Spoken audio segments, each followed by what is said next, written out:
And there, I believe the recording is going. Hello! Welcome along to a reaction thing to a thing, which is the thing that is the Mighty Nine, because I did a poll on the community tab a little while back, asking what I should react to, and Mighty Nine came away with a reasonably convincing victory. Now, I don't know nothing about no Critical Roles. Well, I know Critical Role.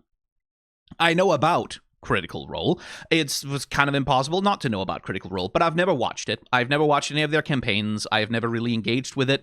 I've occasionally seen fan art out in the wild, but I have no context for it. I have not watched the previous show. I have not watched any of the campaigns. I'm not familiar with the players outside of like names like Laura Bailey and Matthew Mercer, but I don't have any background knowledge outside of understanding something about D&D, so I have really no expectations or no idea what to expect from Mighty Nine. I just knew that it became real popular for a while there, and I figured I might as well take a look at it. So I'm going to take a look at the first episode, and probably the second and third, but if by the third episode, at the very least, I don't find that I have a lot of interesting things to say, or that I don't think I'm just going to be complaining about things, or if I find that I'm mostly negative, I'm probably not going to continue with it, because I don't want to slog my way through 8 episodes just to sit here and be like real negative about the whole thing from start to finish.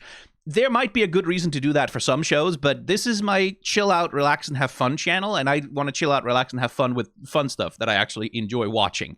So we'll look at episode 1, and maybe it'll be a Digital Circus situation where I look at episode 1 and then that's the only thing I can think about for the next 6 months of my life. But probably not. Most things are not the Digital Circus, but I guess we'll see. Now, if you've not been along to one of these reactions before, because this is my chill out, relax, and do whatever the hell I want channel, I don't want to have to deal with the trouble of putting actual footage up on screen for you to see, because that's the way that you get copyright botted. So when I press play, you're not going to see jack shit. All you're going to see is a little bit of subtitles down there below. You're going to see a timestamp up on the left. And if you want to actually watch the anime along with me, the TV show along with me, you're going to have to go and find yourself a version of the show that you can sit and watch. And I will count us in. I'll go 3, 2, 1, go. And we'll both go together. And I will count us out. I'll say 3, 2, 1. Pause. Whatever. Hang on. No, I need to re-explain this. I did that wrong. I will count us in with a 3, 2, 1. And then every once in a while, I'll get yappy. I'll be like, oh shit, I need to talk about the thing that just happened.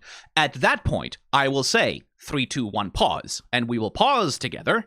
And then once I'm done yapping, which it could take a hot minute, so get ready for that, I'm going to say 3, 2, 1, go. And then we'll go together. This is all very inconvenient for you, but it's convenient for me because it means I don't have to try and edit around, Amazon's copyright drone strikes. But if you want a more convenient way to watch the show, well, first of all, you could join the Discord with the links that I post very occasionally in the community tab, and just a more convenient way to watch these reactions. Or you can become a member of the channel, in which case you'll have access to some more convenient versions of this video that are easier to watch. Those are options. Memberships start at like $1 a month, so it's not a huge paywall. But if you don't want to, you don't have to. You can just do it this way instead. It's a bit of inconvenience that you'll have to pay for it. Anyway, that's the way I do things. It's very annoying for you, but apparently it's working because these people are here. So I guess let's just see what the Mighty Nine is all about. 3, 2, 1, go. An Amazon MGM Studios production.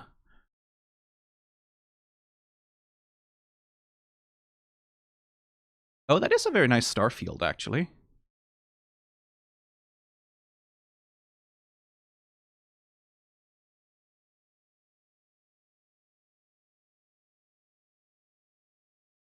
Ooh, crystal.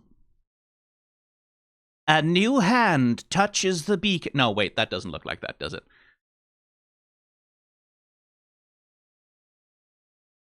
Bunch of masked people chanting in a circle. That's usually good, right?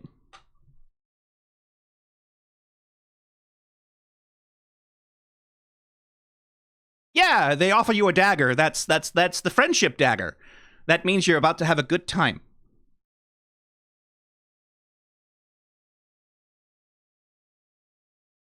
See, they're kissing. They're happy.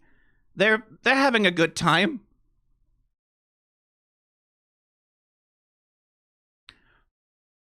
Yeah.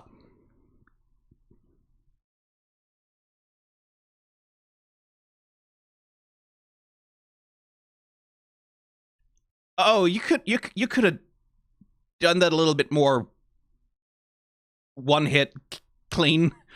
Oh boy. Well, bit of human sacrifice never hurt anyone.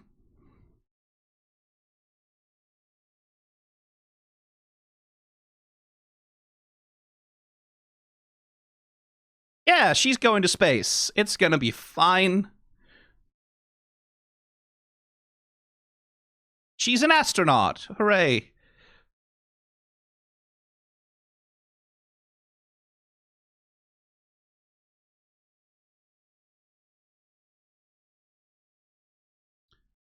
Okay then. 3, 2, 1, pause. So let's have a little look around here. Let's have a look at it. It is genuinely a very nice star field. I quite like, because like they're doing it a very simple way, right? Like, which is we have like multiple layers of 2D illustration that are just sort of overlapped, and then we just pull the camera out of them with a little bit of like glow animation and shit in the middle of it. But like some really nice rendering along, like, so it's like this swirling, spiraling, like it looks like a galactic core, right? But presumably it's some kind of magic soul absorbing whatever the hell. But it has like a really nice, like you can see the spiral arms of it, like it's permanently like it's permanently consuming, sucking in, which like spiral galaxies do have that because there's a permanent gravitational vortex kind of thing. And then, like, as you pull out, you keep getting this sense of, like, oh, like, we're flying away, but other stuff is getting pulled towards. There's this sense of, like, a gravitational pulling force, right? Huh. Yeah, no 3D there, I don't think.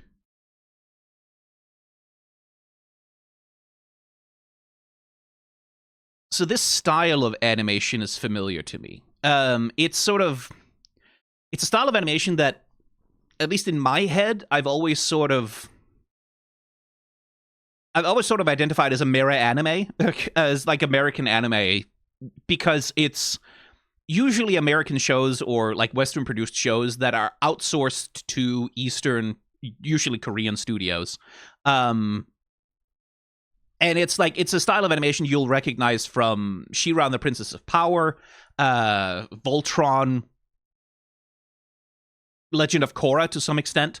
And like, it's a style of animation that like really got its rise, like not that it was the first show ever, but like really got its rise and became like a common fixture on Western TV with Avatar: The Last Airbender. Where we're doing these stylistic mixes of like a lot of the stylistic features of anime with a more Western, often sensibility of character design. And I will say, like, it's also the kind of visual style I would associate with Invincible, for example, right?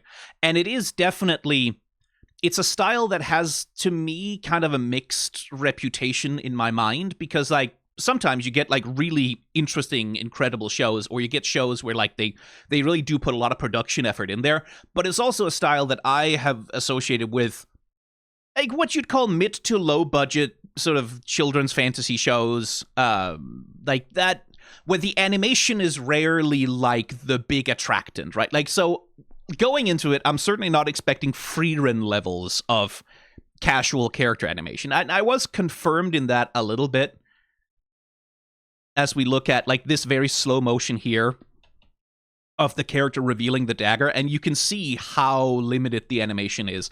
Again, I'm making an extremely unfair comparison in my mind because I just finished Frieren, right? Where a scene like this in Frieren would be like full animated, and like you'd see like the weight and the heft and like the breathing of the like they'd go 400 million miles too further than what they actually need to do. Here, we are seeing much more of a demonstration of the principles of limited animation, right? Which is, as the hand touches the dagger and like pulls away the cloth, we can see that the cloth is theoretically wrapped around the dagger, but when we pull, it's like, no, it's just, the bush just sort of folded over, don't worry about it, so that when the cloth is pulled, the dagger doesn't have to react to it at all, right? Like, it's a completely immovable object, and the animator instead is spending their time animating only the bits of the character that really need to move in order for this to work, right? Where everything else is static. And these are the principles of limited animation, right? Like, that's how you get an animated show out the door in a year with, like, fairly limited animation budget, as the Invincible fans are continuously finding out more and more. Although, like, Invincible is a particularly bad case of animation being treated as content. I'm sure the Critical Role people, like, with the Critical Role people, I would imagine that they are limited by the budget they have available to bring to bear. I believe the first show was a Kickstarter.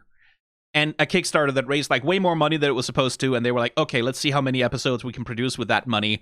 And then they got, I think, was it Amazon or was it Netflix? Someone came in and, like, offered a little bit of additional funding and like, some studio support, and presumably that's more or less, like, that show became the proof of concept to give Amazon the impetus to say, okay, we will invest more money into a follow-up to that, but not that much money, right? Like, not that much money, not that much production time,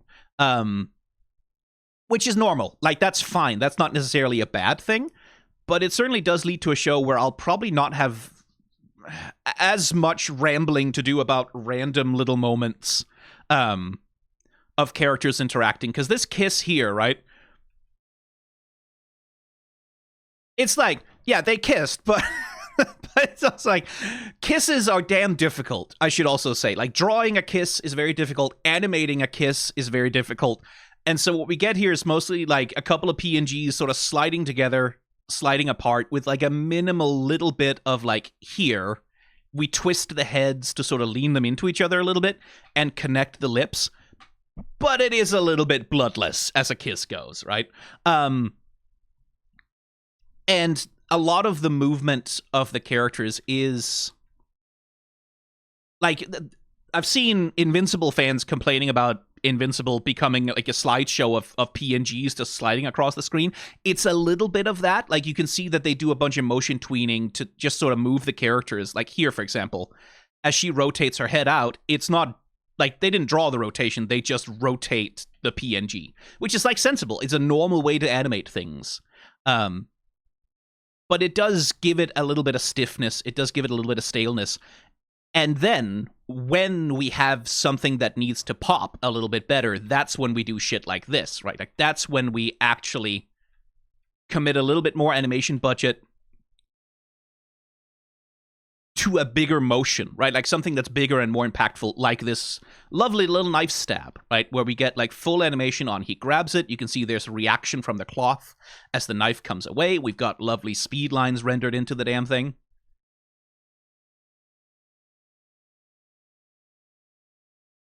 And we get, like, a lovely subtle bit of character animation here also, where you can see he's raising the knife, and there's this moment of hesitation, right? Where you can see the knife trembles in his hand just a little bit, and then he has to close his eyes to bring it down, because he can't bear to watch what he's doing. I'm like, okay, good. So there's some character acting here. I guess he got her in the heart, right? Like, so it's probably about as fast as he could possibly have killed her. But here's the thing, could they not? I mean, they must have sedatives, right? Like, you could have, like, hey, take these, go to sleep, and, like, say goodbye first, and then, instead of, you know, like, was the pain necessary to the ritual, maybe? I guess, like, she really had to feel the damn dagger. That was very important. As the body dies, your soul lives for eternity within the Luxon. Yeah, I'm sure that's what will happen to her soul, is eternal life, and she'll just be chill. She'll have a good time in space. This is ground control to Major Tom. But it does seem to bring him some comfort, so that's good. By the way, hello. Do we get to see more of you? I'd like to see more of you. Anyway, 3, 2, 1, go. Explosions are also usually a good sign. Wait, it is the beacon! Holy shit! It is the beacon!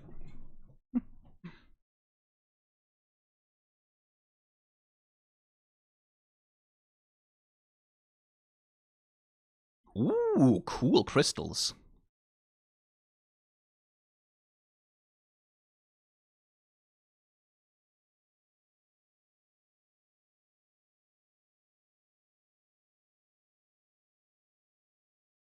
Yeah, door's closed.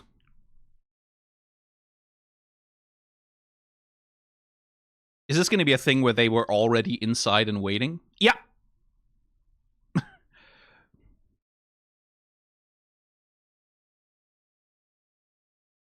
Oi, you could just have pulled the dagger out, but okay.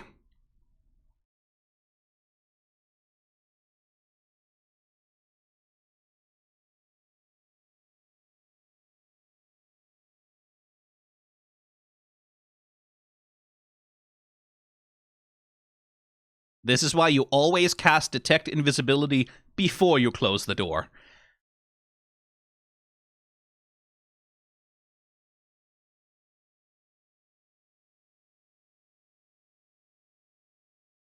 Ooh, silence.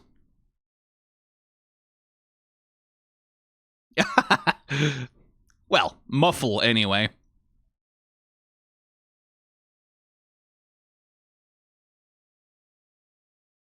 No more invisibility spells left, I guess.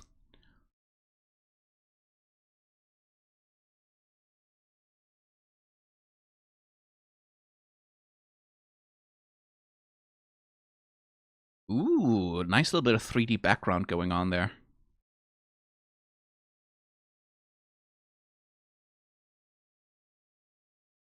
Okay, that's a pretty cool feather fall, I will say. All right. 3, 2, 1, pause. I want to go back and just take a look at a few things before we move on.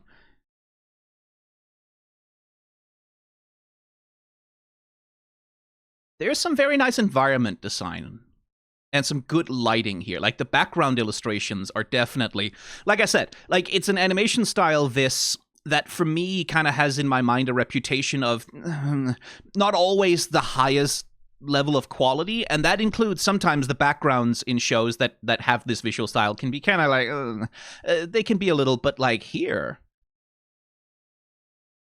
there's like some really lovely, like, high contrast, like all these fucking like pure black shadows being used to sort of carve the environment out of the rock, giving it like a real, it's a little bit similar to the very heavy shadow style that you'll see in a game like Hades, right? That chiaroscuro sort of approach to light and shadow, where like the darkest shadows get to just be pure black, and you don't really do a lot of those long gradients in the same way. And it lends like a background aesthetic to this that is genuinely very pretty. Like, definitely some artists have spent a good long time rendering the backgrounds out to be compelling environments. Like, and like the color and value in this shot here, right? Where you have like these dark background shadows and this soft gradient that moves in towards the center. So like instantly when we swap from one background to the other, like we know what we're looking at. Our eyes are focused here. He comes in from the side, and like it's very readable, right? Like, so it's good cinematography.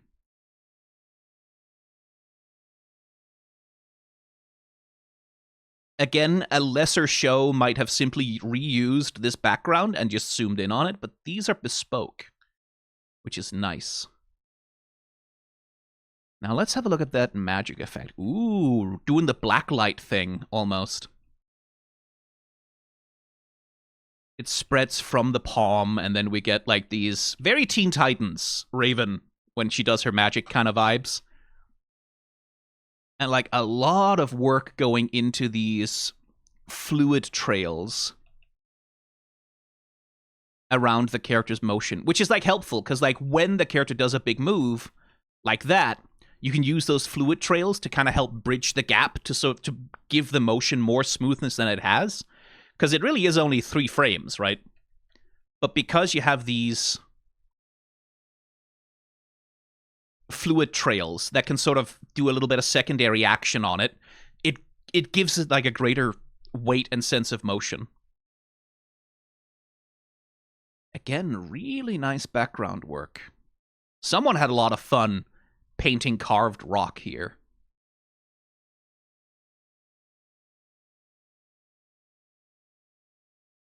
And you do get the setup for it, right? Like, you get the guards looking towards the door, right? And again, if you expected, okay, they're going to come through, bursting through the door with explosions or whatever, you would expect the camera to stay on the door and sort of like keep looking at it, and you hear boom, boom, come play. Like, there's many ways to build tension like that. It's the moment when it swaps to this shot and you're like, oh, I see. Okay, the threat is actually behind them because we're anticipating the threat here, right? We never cut back to the door, so the cinematography is telling you, yeah, these poor bastards are about to get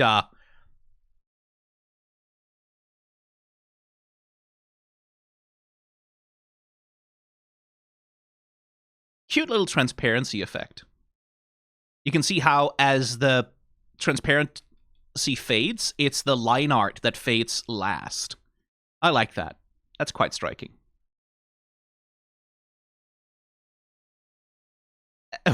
Speaking of fluid trails to enhance the smoothness of the motion, again here, not a lot of frames being used on the actual movement. In fact, when we cut to here, the arm is already back there. They're just letting the dagger linger, and then swooping that, and then letting the fluid trail handle the rest of it. Oh boy, that whole arm came off, huh?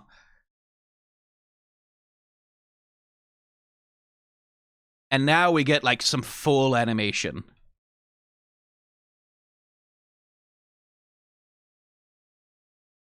Ooh. Look at that light show. That's lovely.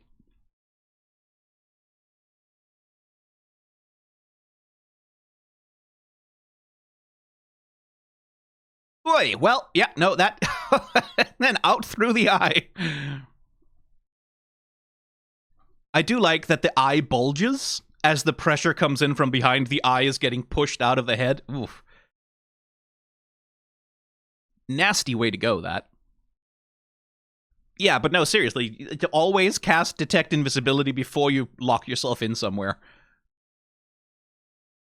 Another good decloaking effect here. He's sort of being assembled by these little shards as he rises up. That's quite nice. Anyway, character design. Scars! Hooray! A character who leads a rough life and who has, like, physical, actual consequences to their body to show for it. Isn't that nice? Just, it doesn't have to be a lot. It just has to be like, oh yeah, this is a murderer who kills people for a living. Maybe they've got a scar or two over the course of that. Other two dudes could use some as well, but hey, I'll take what I can get. As for character design, not much. Like, they're wearing uniforms, essentially, right? Like, they're all wearing the same uniforms, and they're all from the same faction or aligned with each other, same tattoos. So the character design tells you immediately, right? Like, these three are definitely, they're aligned, they're all from the same organization, they all have the same objective, the same aesthetic, same goal. But they also look generic enough that I wouldn't be surprised if they all get killed or act as minor secondary villains or something. Like, well, maybe not this central character. Having a scar alone tends to mark a character out as more important than that, but you know, I wouldn't be surprised if these guys go the way of the Stormtrooper before this is over.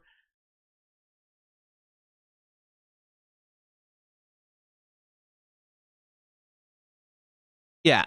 Again, here's a thing where, with maintaining the unfair comparison with Freerun, in Freerun, what you'd get when the character picks up a thing like that is the animators, sickos that they are, would animate three-dimensional rotation on this whole thing as it gets lifted out. Here, instead, you can see this is a static PNG, and the thumb is just kind of clipping into the side of it because the compositing is not 100% aligned.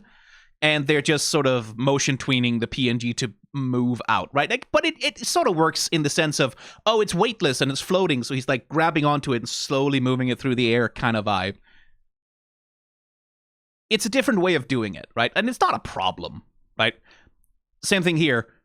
The bag doesn't distend really in any way that sort of meaningfully matches the size of the... Maybe it's a bag of holding, actually. Given that it's a D&D world, maybe it's just a bag of holding. Maybe that's why. It's little things like that, right? Like where, again, because I am Freerun pilled, I can't help but make the comparisons. Nice little secondary animation being done there as after the crystals are being placed. That we get this little goopy drip down. That gives you a nice sense of what these things are.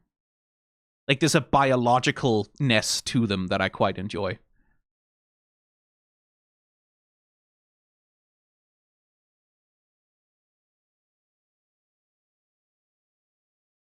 Oh, they do match the hand movements. Nice. Okay, good.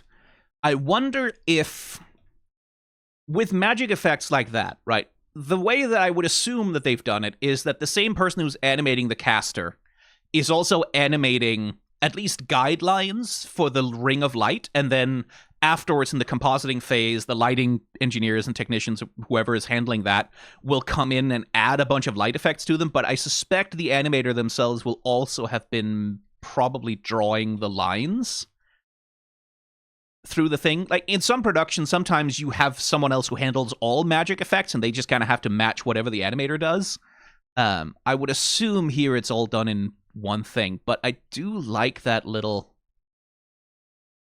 right, as he completes the circle, we get this little where he sort of swings the finger back, a little anticipation, and then we swipe down and make the sigil.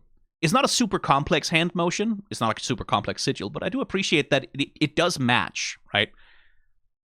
That it's not just, he's not just wobbling his hands and then a magic sigil just appears in whatever shape, that there's a relationship between it. Another lovely magic effect. Animated on 3s, I think? It depends, because, like, there is always a difficulty with counting frames in shows like this, which is that I have video files that are running at 30 frames per second, right? But if it was animated at 24 frames per second, then counting frames the way that I do doesn't necessarily align with how it was animated, because it was done at 24 frames per second, but I can't convert down to 24 frames per second, because then that would change the whole of the... It's annoying and complicated. But it looks like it's 3s.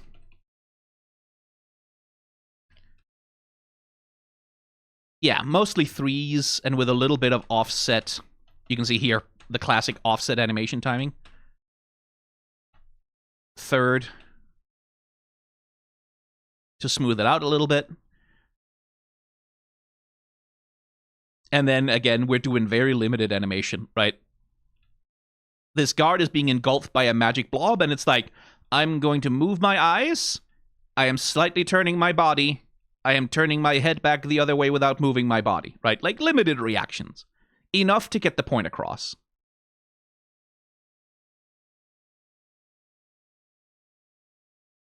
I like that little move. When they trigger it, we get that... You can see the exertion in the face. We do a little bit of full animation on the face just to, like... to get that clench.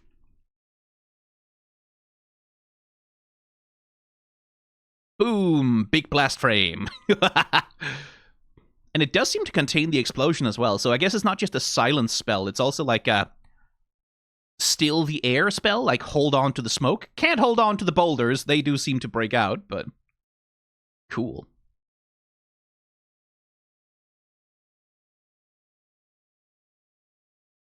And here we're doing 3D for backgrounds.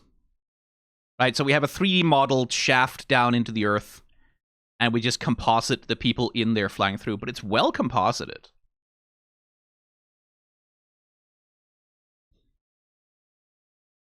And then I guess a feather fall spell with a little leaf, which is like, that looks like you're about to fucking cast Fireball or something centered on yourself. Another lovely bit of spell animation here. Fucking atmospheric re-entry spell.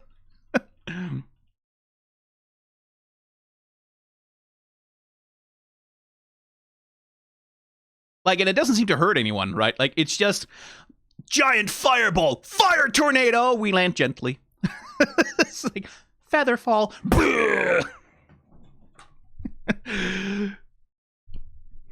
Not exactly subtle, but hey, gets the job done.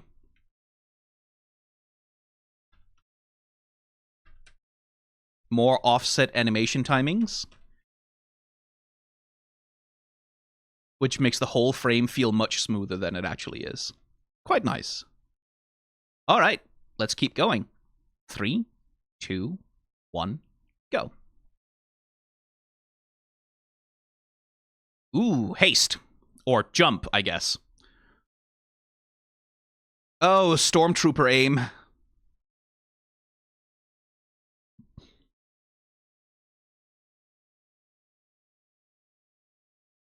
You really should be able to hit a target that's just flying directly towards you. They couldn't even dodge in the air. Like, they were sitting ducks, technically.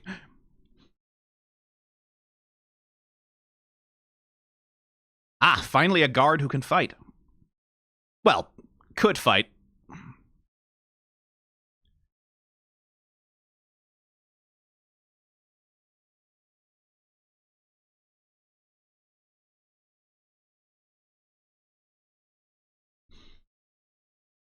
Oh, boy.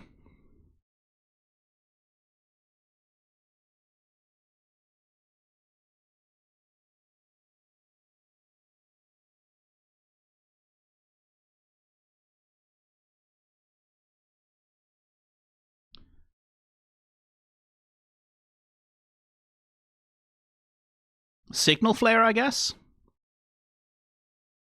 Oh, not a signal flare!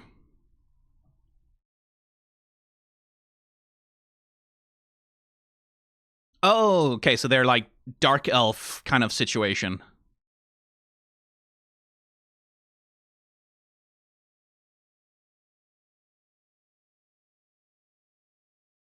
Well, I'm sure that dagger that hit that guy wasn't poisoned.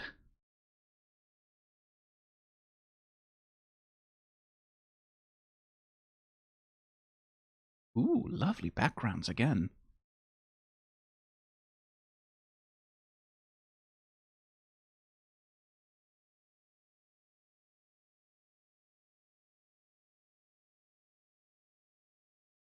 Three, two, one, pause. Another bit of good compositing happening here. I like this shot.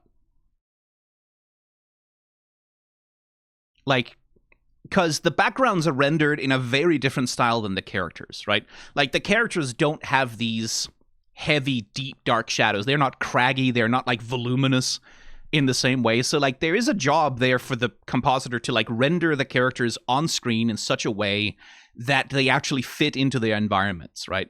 And that's not necessarily always easy, because, like, it is always that thing of, like, you know, from classic cartoons when you can clearly tell, oh, that object in the background is going to be interacted with because it's clearly painted on a cell, whereas the rest of it is background paintings. Like, it's much clearer, it's much brighter in the colors, things like that. That's, like, a thing that happens, right? Like, and that happens always across, like, any animated show, is, like, the art of painting something that can be moved, manipulated, animated frame by frame versus painting a background, different disciplines, right? And so compositing that, matching it together is a difficult job, right? So the compositor here, you can see they add a bunch of like fog, they add a bunch of like little mist effects, they add the little edge light around the character's nose. They're very careful about matching the colors of the light between the things, right? And these are like the basic duties of a compositor. Dear mouse, would you please stop doing that? My mouse is being squirrely. But they do it well. Like, they do it quite well. And they manage to make him fit really well into the background, right? It's like, we zoom out and it's like, oh yeah, that guy would be pretty hidden. Like, it's not like you walk past and it's like, oh, there's a guy who's obviously painted on a different layer. It's like, he blends in. He's hidden. He fits into the environment. Which you can tell when you zoom out because he kind of disappears, right? So good compositing work there. I just wanted to call it out. Also, again, lovely background painting. Feels like a very distinct place. Right? Like, it's generic fantasy aesthetic thus far, but it feels like a distinct place. Like, it feels like, oh, it's not just fantasy building number 45. It looks like, this feels like, oh, it's the Twin Cleft Pass or whatever. It feels like a place with a history. The next thing I'm going to be looking for is interiors and how much they avoid generic box room interior. Let's continue. 3, 2, 1, go.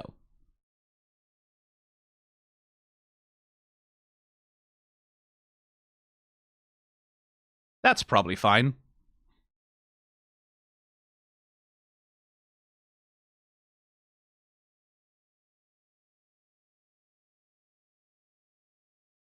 Yeah, when the magic orb in your bag starts growling at you, that's fine.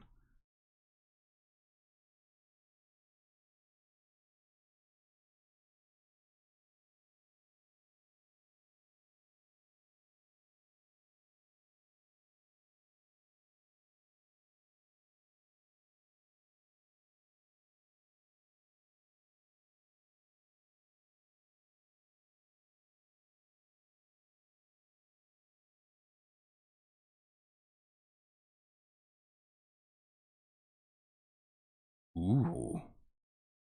3, 2, 1, pause. We need to look at that explosion.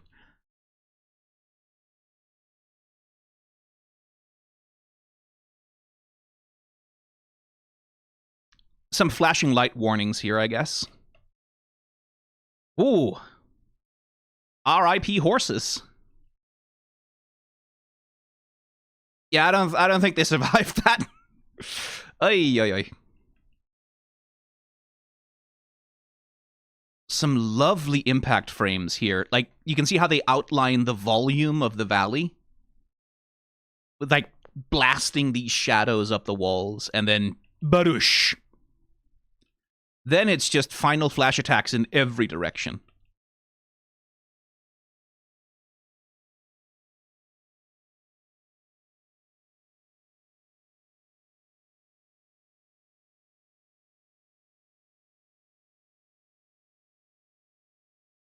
Yeah, simple animation on the beams there, right? You can see they're just kind of cycling through to boil the lines a little bit.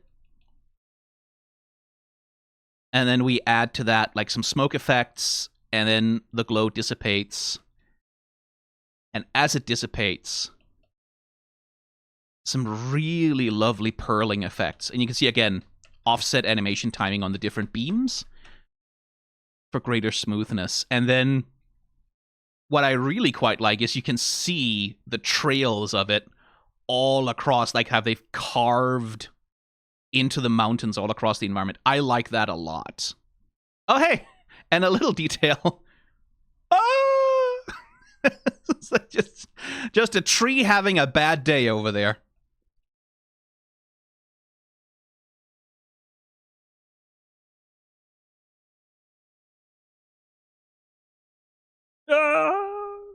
Yo! Don't worry, it just disappears and goes to Tree Valhalla.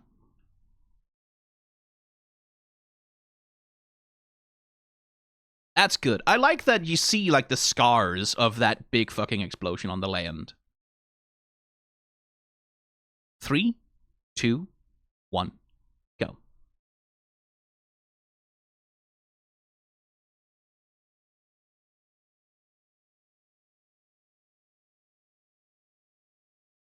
I take it this is the show intro?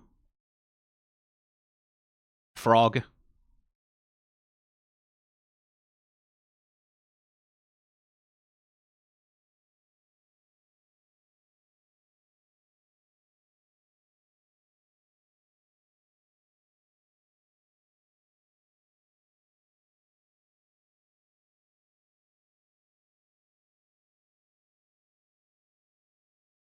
Is that a lollipop?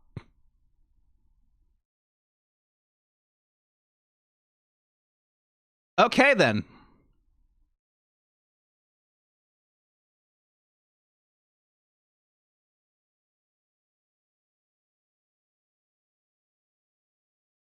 More lovely background work.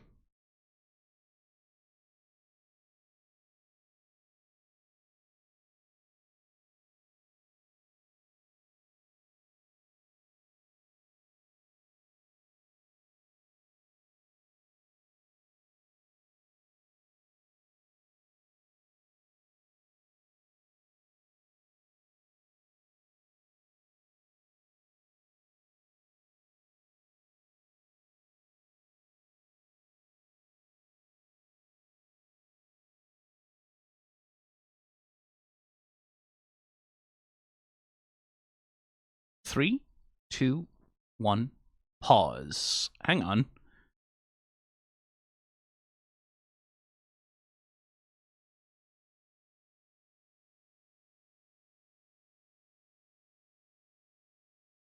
Let me get that rising animation from him again.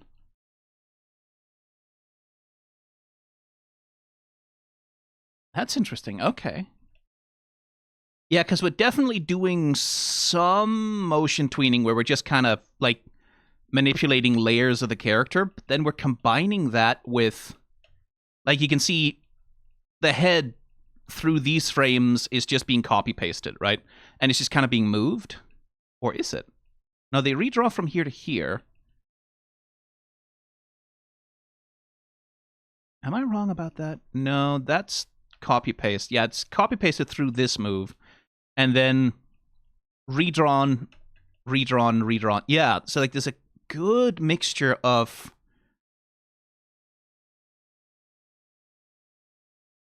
like just kind of sliding PNGs around a little bit, but then also because like the arm raise here, like he wipes the shit off his face, and then the arm raise here is a little bit stiff and awkward, and that feels like a puppet manipulation, right?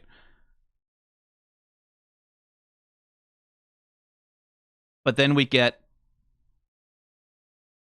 the swing and the pull. That's an interesting. Okay.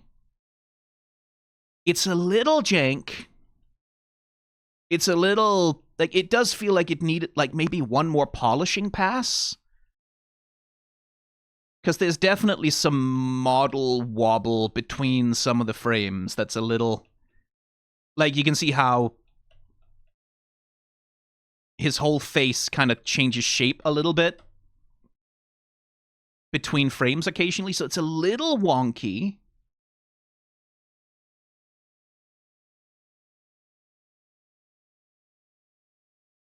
But it's like a good gesture.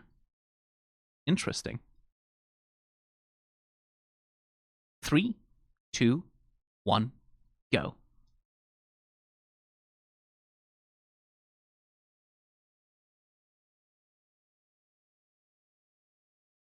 Guess he was just out of spell slots.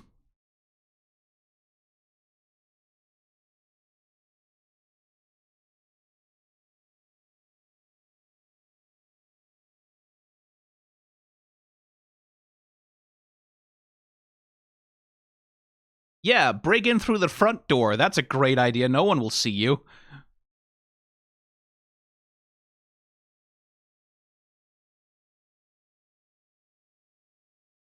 Yeah, subtle.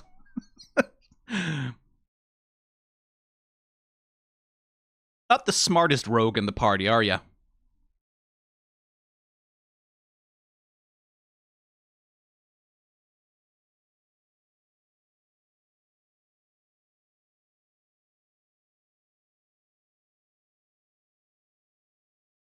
Sounds vaguely German.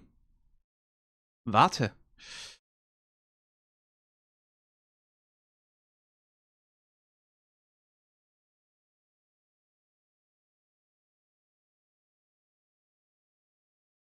Whee!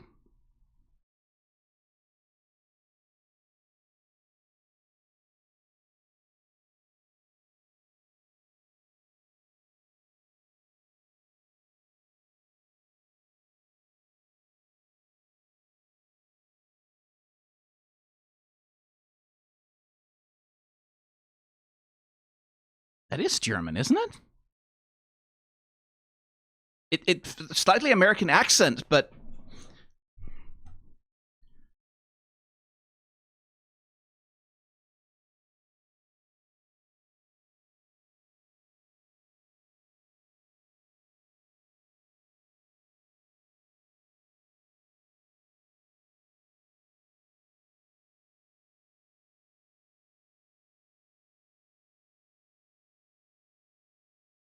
is that a mask?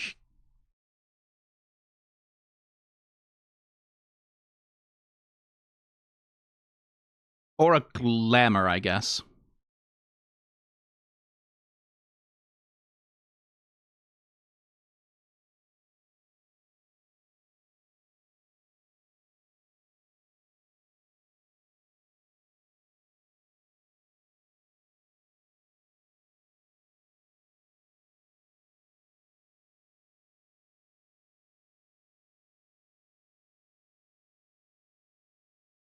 Yeah, German, just yeah, donkey.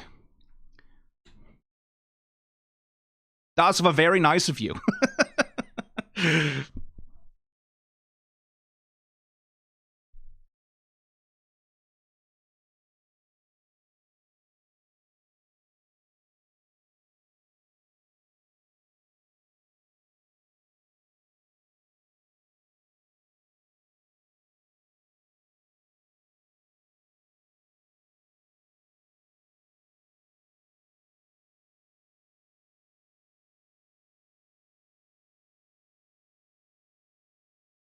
'Good retort.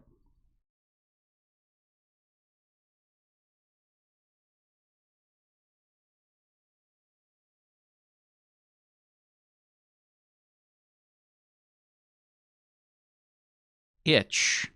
Oh.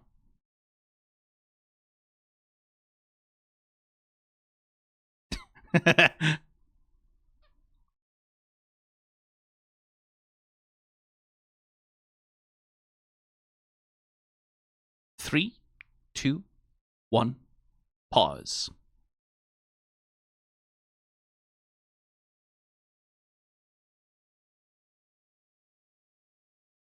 Oh, I see it. Okay, the mask is like the that's interesting. They basically disguised it as because of the shadow of the hood that falls over and sort of aligns with the edges of the mask. That's nicely done. So you could kind of mistake it for a face at first, and then you notice.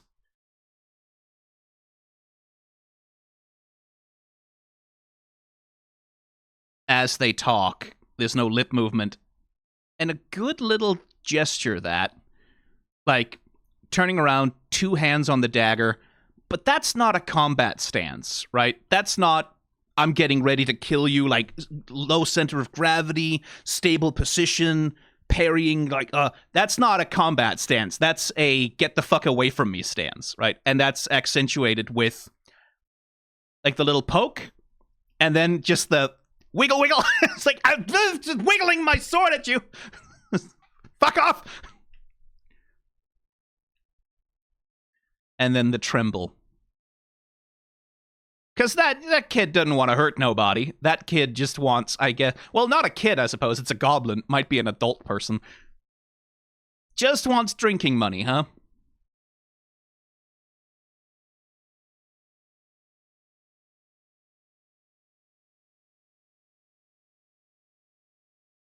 That said, it's not like they can't stab. Like, they are doing it with some structure.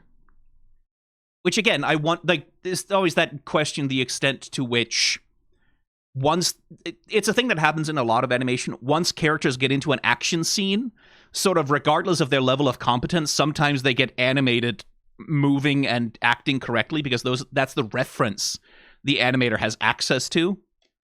Because, like, step forward, plant, elbow, point forward, and then thrust with both hands like that. That is a strong thrust. Like that, you don't want to get hit by that.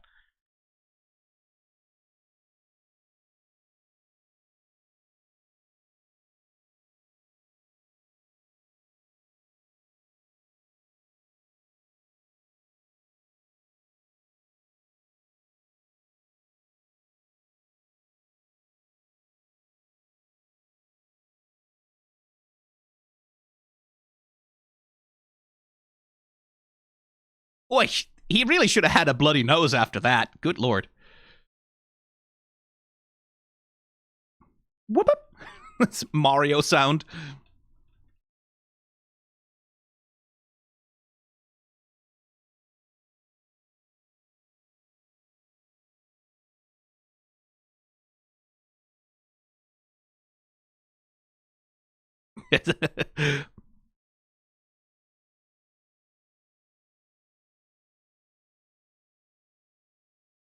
Oh, hang on. I might have fucked up my thing. There. Good.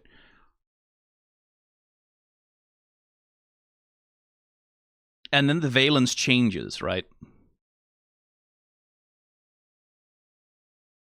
Because we have Goblin Kid here, or Goblin, who's a scared animal, basically, right?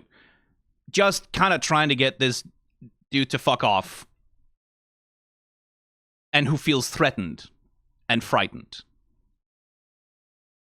But now the power relationship has changed, right? Like before, our bad rogue dude was towering over the goblin, right? Like was a threat, was a physical threat, clearly, and was treated as one. And then when we have dude on the ground just kind of grasping onto the hem of the robe of the cloak, the power relationship changes, right? And once our goblin is in a position of actual power, right?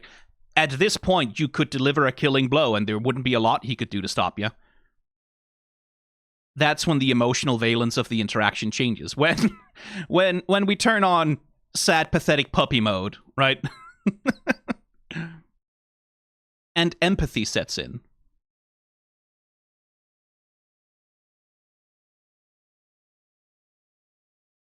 But not trust. Not yet.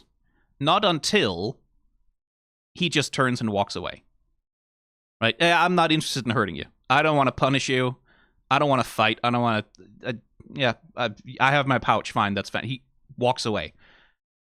And you can see, again, body language, not expecting that interaction, right? Like, not expecting mercy to be met with de-escalation.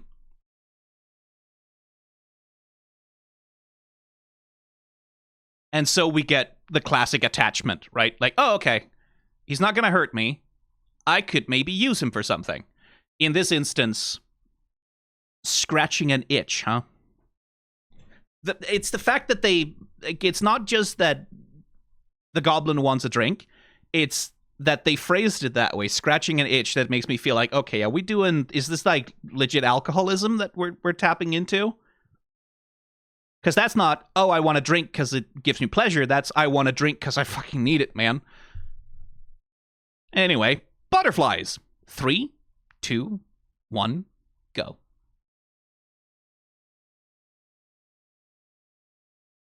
That's not how you do that.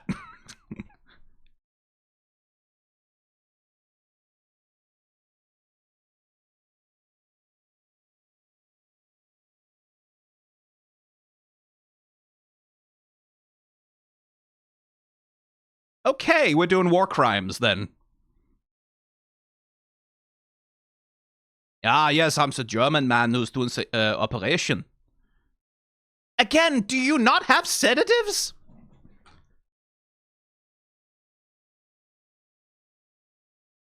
I guess you don't care very much if he's suffering. Oh, jeez.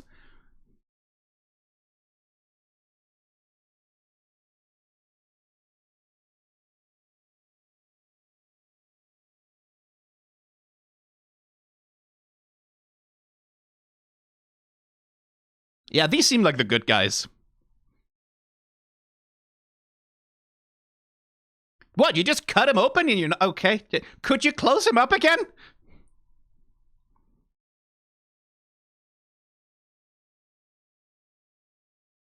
Rexentrum.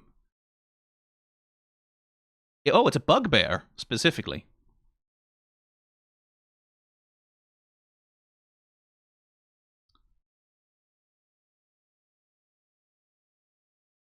Yes. Could you? Oh, you just made him afraid again.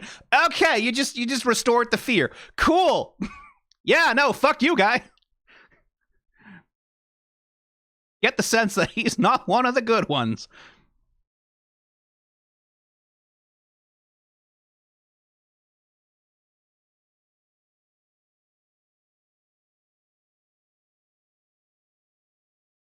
Three, 2, 1. Pause. Hang on. Wait.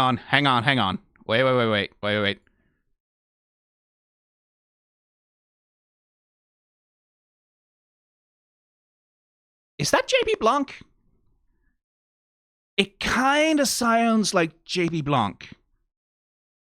I'm not sure. I can usually recognize him in the roles that he plays. Guess I'll find out when I look up the IMDb or look at the credits. Anyway, since we're here anyway.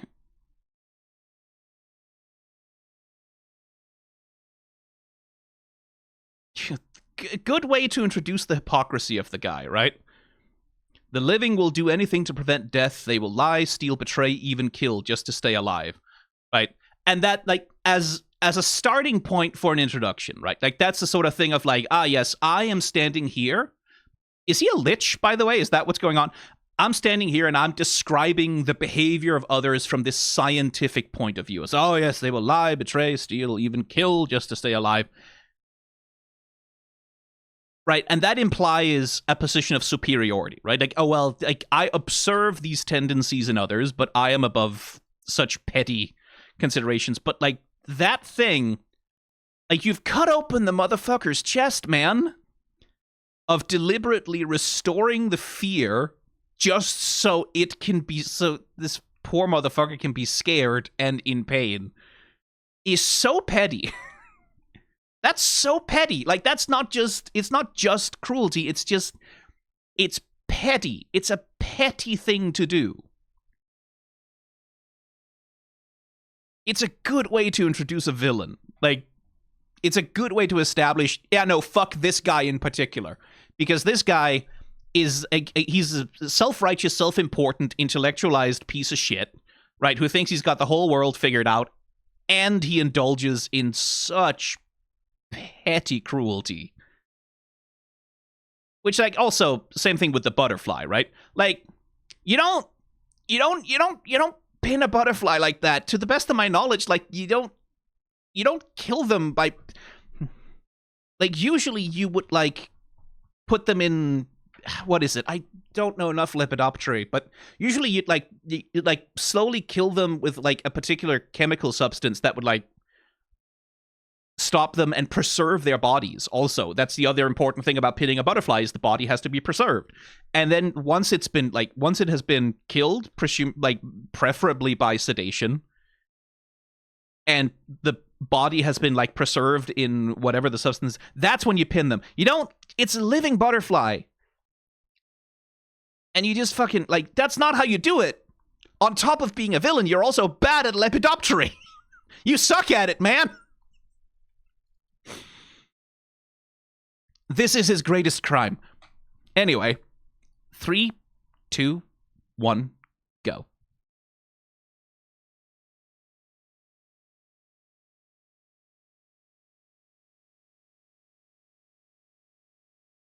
Trent?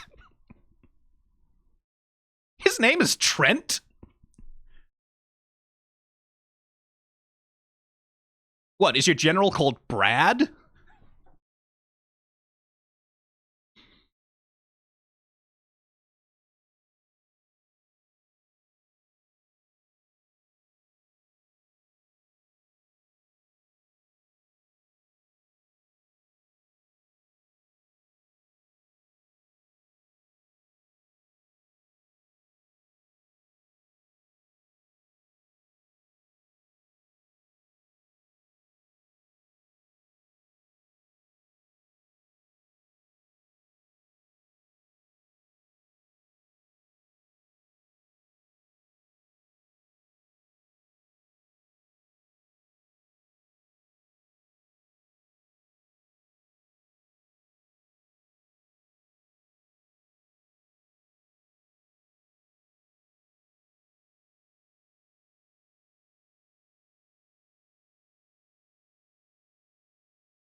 You already know that, you piece of shit.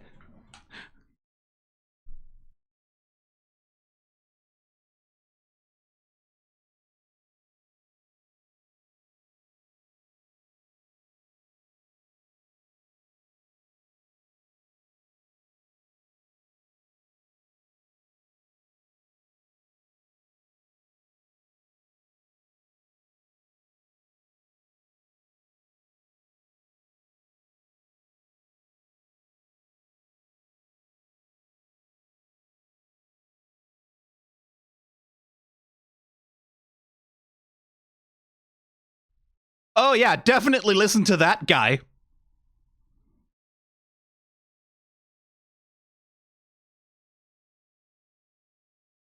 But he's clearly delighted by it, so, 3, 2, 1, Pause. Oh my god.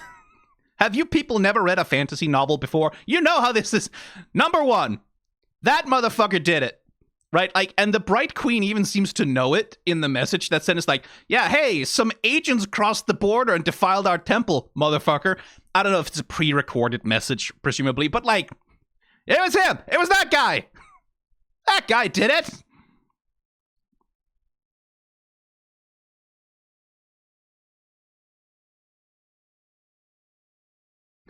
This beacon, which I have never heard of in my life, I don't know what this beacon is. I would never know what this beacon is just because I am an archmage. I could never possibly know about powerful magical artifacts that are in the possession of our enemy. Someone please enlighten me about what this beacon is, because I have never heard of it in my life. Their supposed religion. Again, the little bit of judgment, right? Like, in the same way that he was like, oh yes, the living will betray and lie and kill and steal only to stay alive, blah, blah, blah. Again, supposed religion. Not only is he bad at lepidoptery, not only is he an evil motherfucker, he's also a Reddit atheist! God! Kill this man!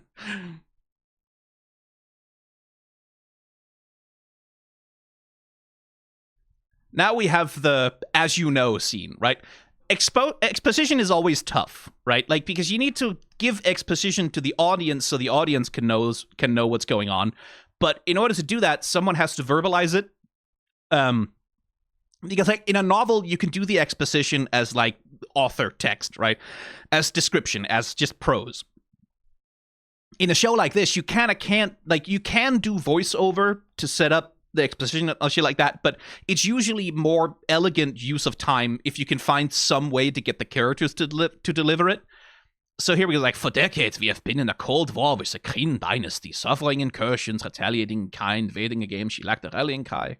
Like this presumably is shit that everyone around the table already knows, but we're sort of setting it up so that he's doing his little pitch deck, his little like, oh yes, we should definitely go to war with them, and because we're going to war, I should do evil shit to everyone. Yes, I'm the good guy. We will make them terrified of what happens if they do not. Yeah, trust that man. Smart king, clever king. It's definitely a good idea to trust him. He won't turn on you.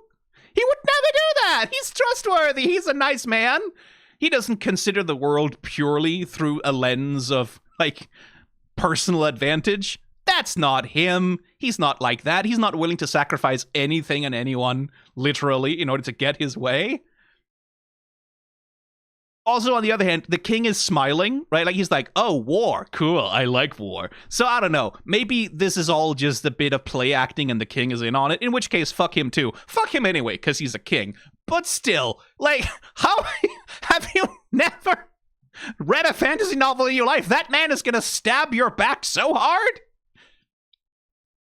He has ambitions that go beyond you, motherfucker. He's an archmage. He's gonna turn himself into a lich. Or something. Anyway, 3, 2, 1, go.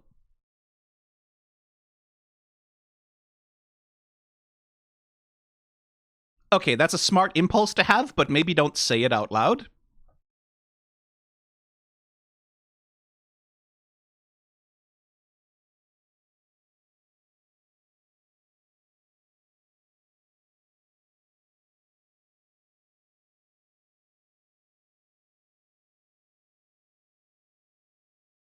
Oh, horses. Now that looks like a main character.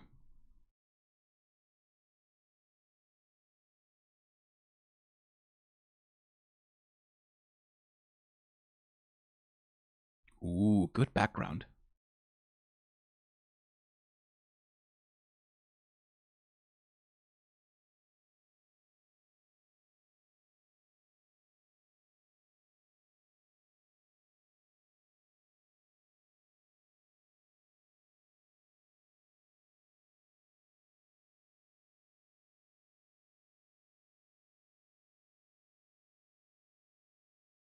Is Crix like a slur?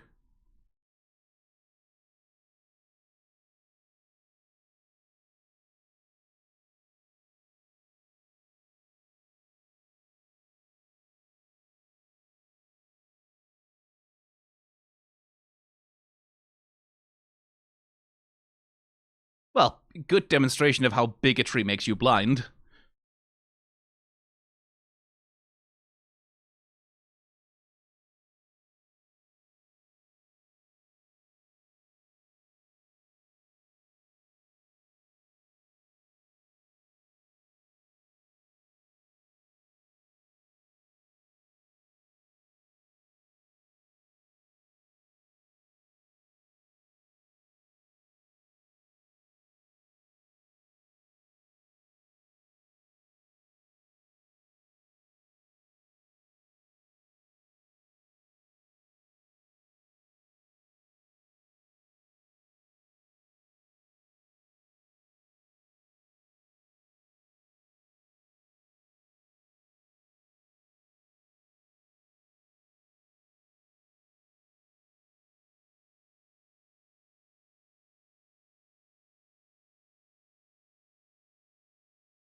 So, life drain magic? Or time magic?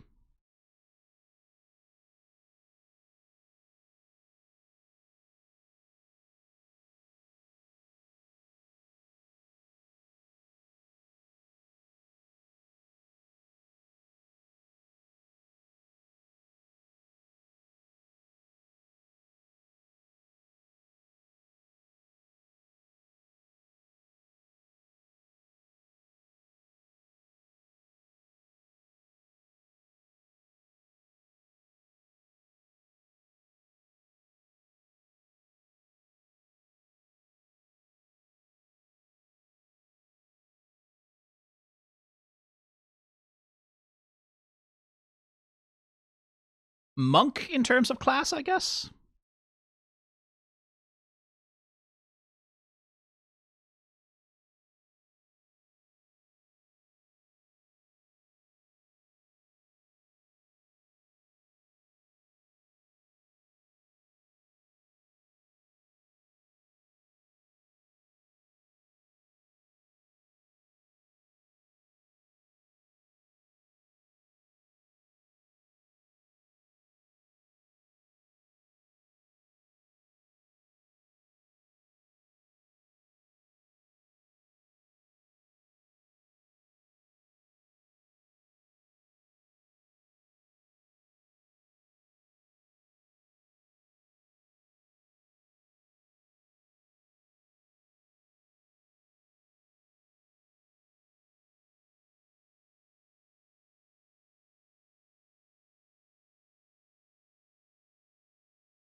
Okay, he didn't take the acting feat at character creation, I guess.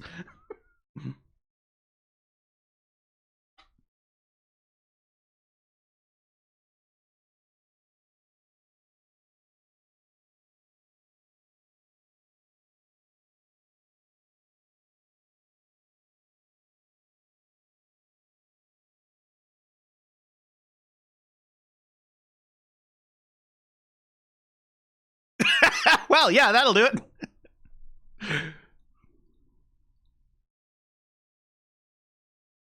3, 2, 1, pause. Hang on.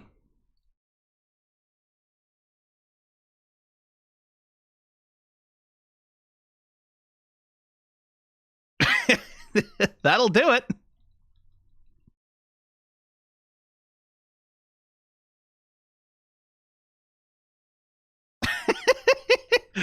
Nutshots are always funny when they happen to someone else.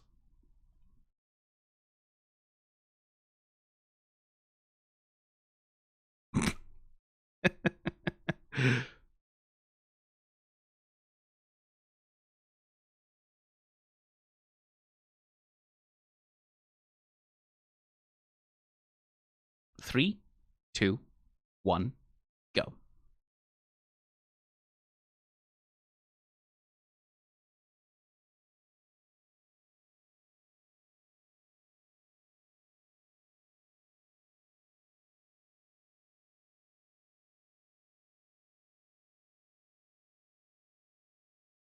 Scheiße. Yeah, okay.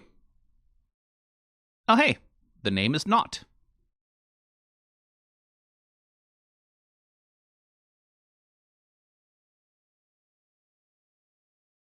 Yeah, the name is not yes, but it is not. It's not. Who's there?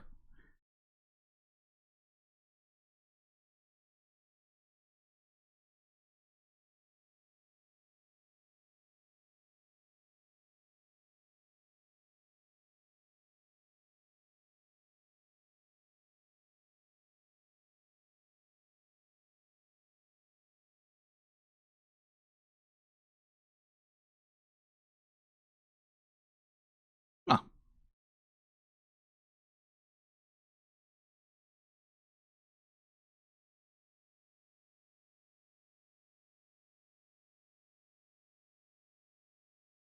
spellcasting focus? I don't know.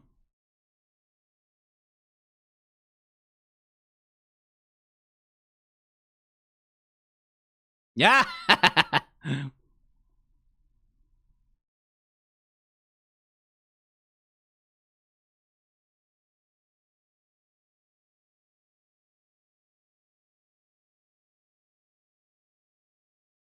Beauregard.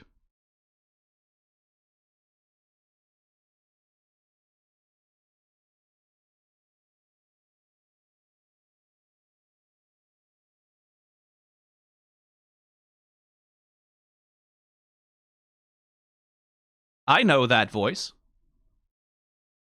3, 2, 1, pause.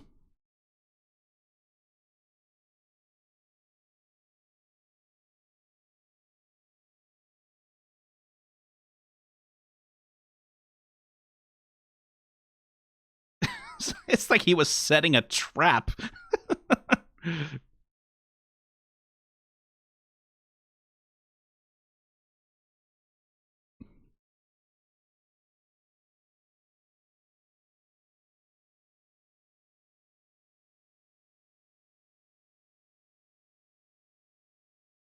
I like that little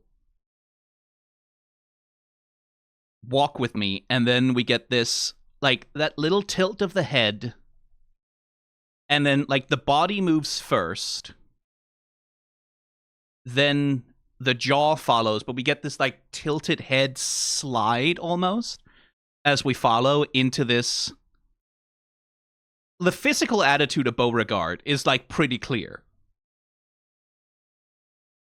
Like, there is definitely more than a little shitty teenager in there, right?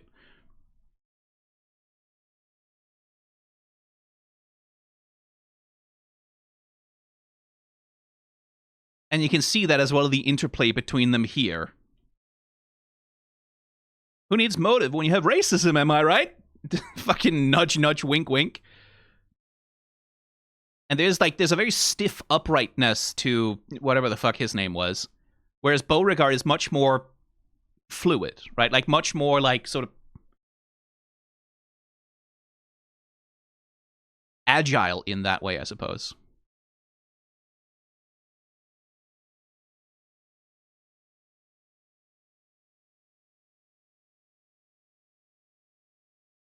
Make it so, number one.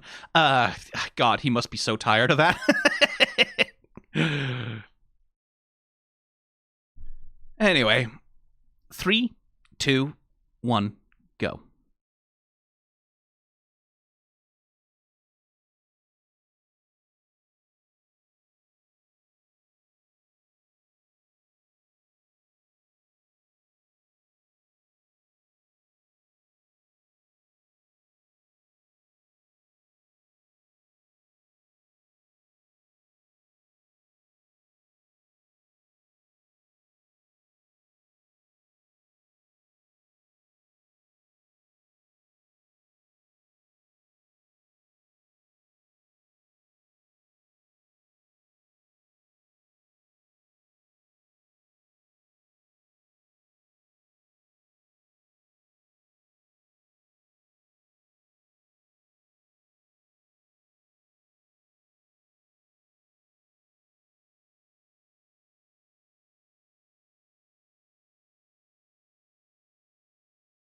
Yeah, someone doesn't know how to mind their mouth, huh?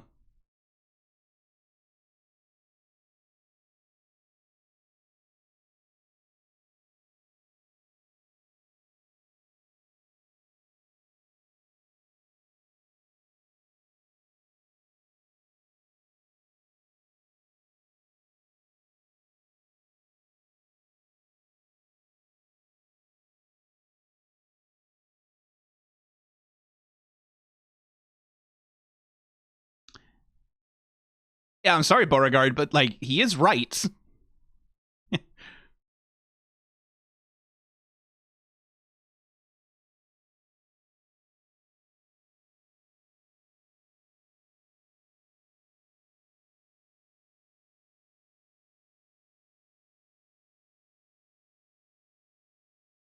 3, 2, 1, pause. A good introduction for Beauregard here as well, right? Because Beauregard is right? Like Beauregard is factually correct on the money, right? That something else happened. The lead investigator is a fucking moron. But what Beauregard is incapable of doing is understanding when to keep an inside thought on the inside of her head, right? Um, and that is like the lesson that I think mentor guy here is trying to teach, right? It's like you go out there, you observe, you pay attention, and you don't like because the moment that they breach the taboo, right? Like that the moment that she breaches the taboo and shouts out loud, right? He wouldn't know a clue if it cupped his balls. Doesn't matter if it's true. What matters is you have just given away a whole ton of information to anyone who might be listening with no subtlety whatsoever, right? Like those are all of these things are bad qualities in someone who's supposed to be an investigator, right? Like being incapable of minding your mouth, being incapable of guarding your tongue, even when guarding your tongue would get you advantage, right? Where the smart move with a shithead like Ruzimir, who has power over you, is to appease him to his face and then counteract him behind his back, right? Like go behind his back, undercut him subtly. But because Beauregard is incapable of doing that, like, and that's a good character flaw, right? Like Beauregard is correct. Beauregard has a good head on her shoulders. Beauregard is not racist in the way that Ruzimir is, and thank God for that. And in the position that she's in of being an investigator for this library, monk of the Cobalt Soul, like she has these character flaws, right, that don't make her a bad person, right? I very much sympathize with her, but which definitely impede her in her role as an investigator.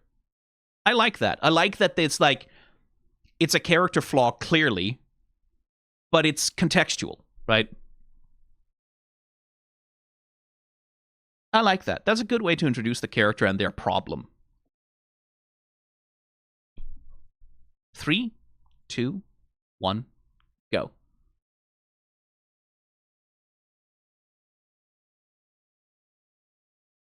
We have a thing about a reflection, do we? Yeah.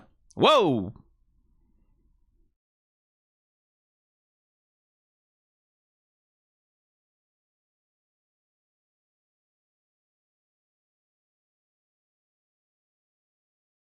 Those are pets?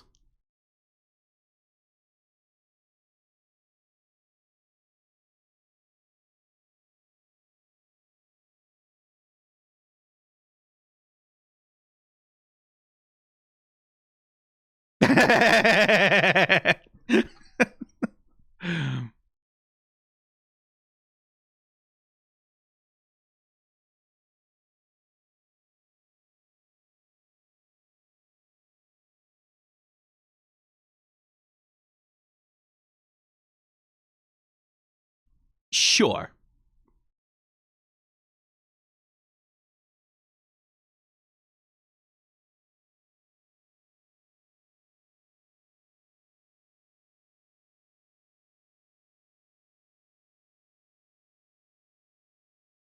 Don't think they'll give the reward to you, though.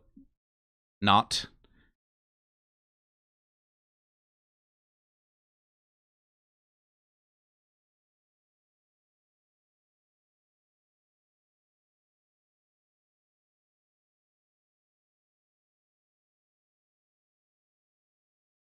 Well, that's probably fine.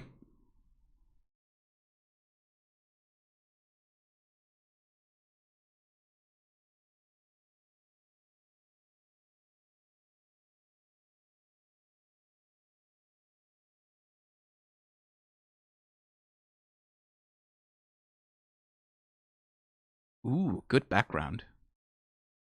Good composition on it, too.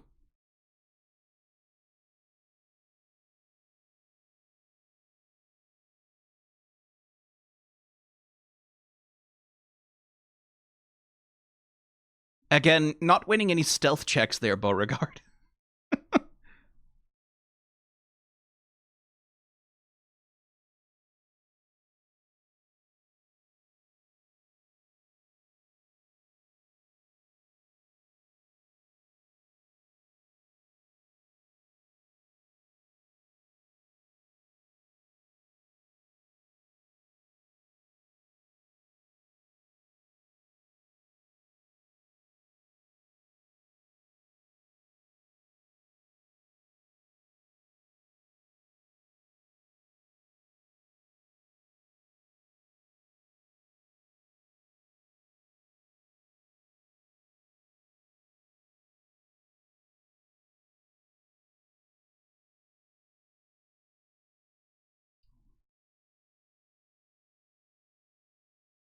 Well, that's assault. Not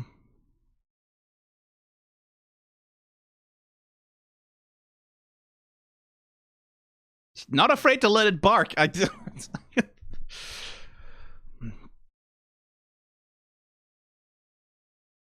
But yeah, reckless.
And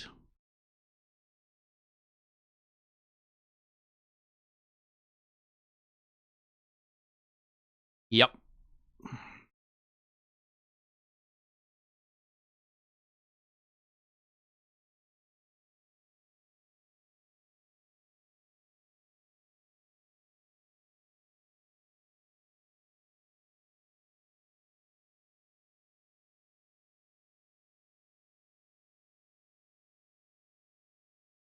Reckless.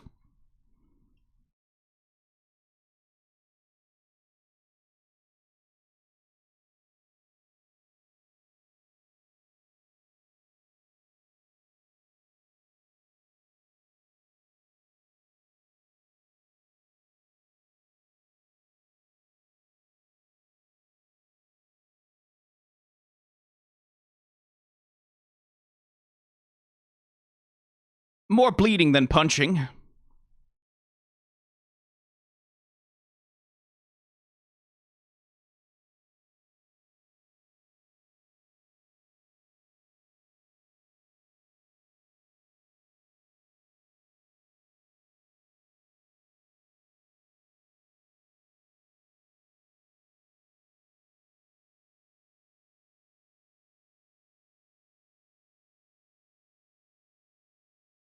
Yeah, clever, perceptive, reckless.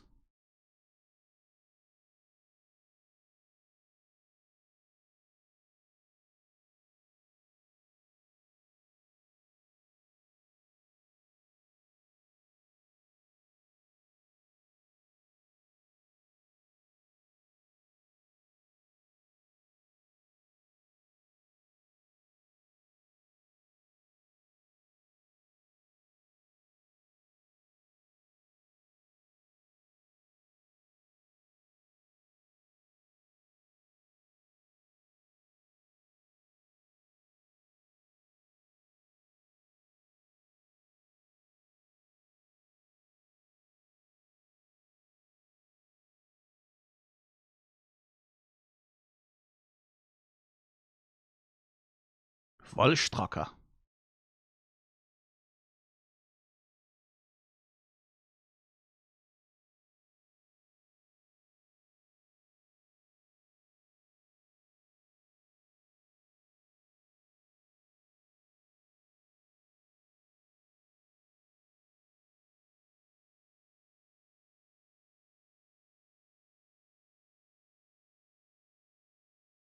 Ooh, cool.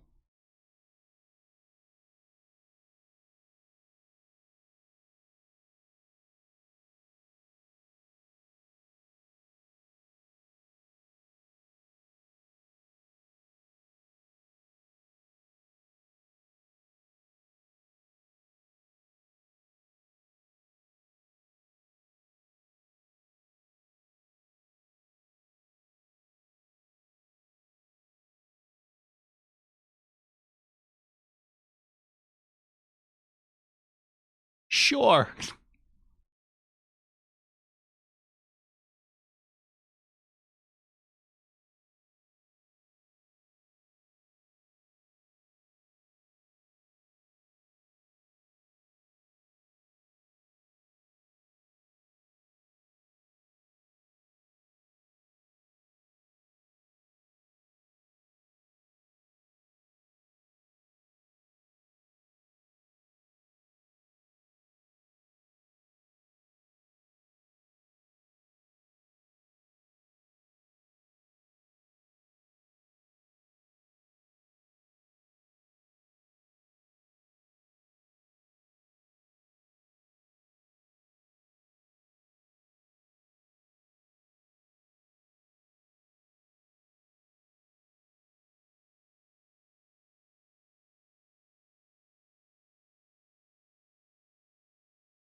Interesting little pressure point to hit.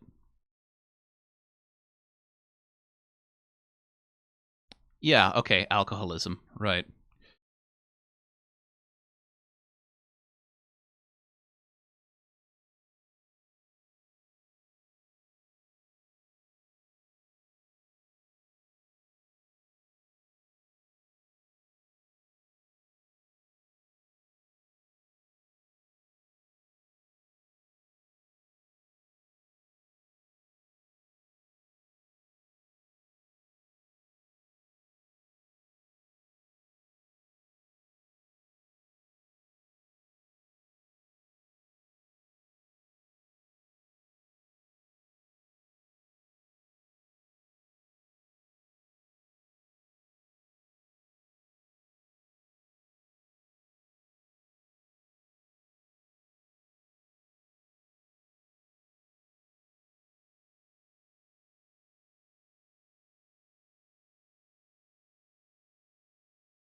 Yeah, disturb him while he's doing that. That'll turn out well for everyone.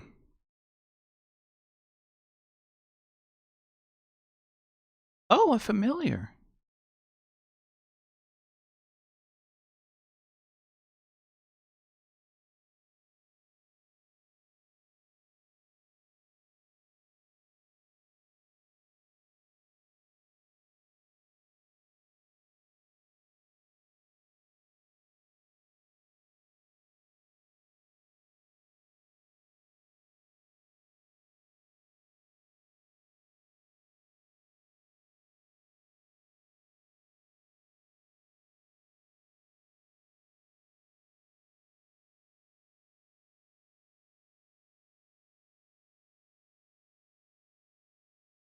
A very temporary spell.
Good little moment. Like the touch on the shoulder.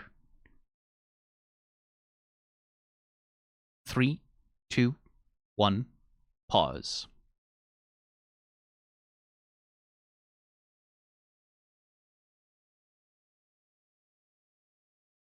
Right, because it's... Okay, we're making an agreement, we're making an alliance, it's fine. And then Caleb extends that, right? It's not just, okay, we're agreeing to work together, but there's a barrier between us. Like, because here we have one side, other side, right? Like, we're reaching across, but it's like, Caleb is the one who breaches and offers a small level of physical intimacy, right? Like the friendly intimacy, the intimacy you would give to someone who you like trust or consider a friend, which is like this touch of the shoulder. And again, my sense of not is that clearly that's something that I guess I still don't know their gender. He, I guess. Chat, help me out here. She. With not, I guess that's something she's not used to. And certainly something she doesn't expect. Which again, connect that back to she has that moment when she's looking in the glass and she sees her own reflection. She has this wincing reaction, and then, you know, alcoholism, right?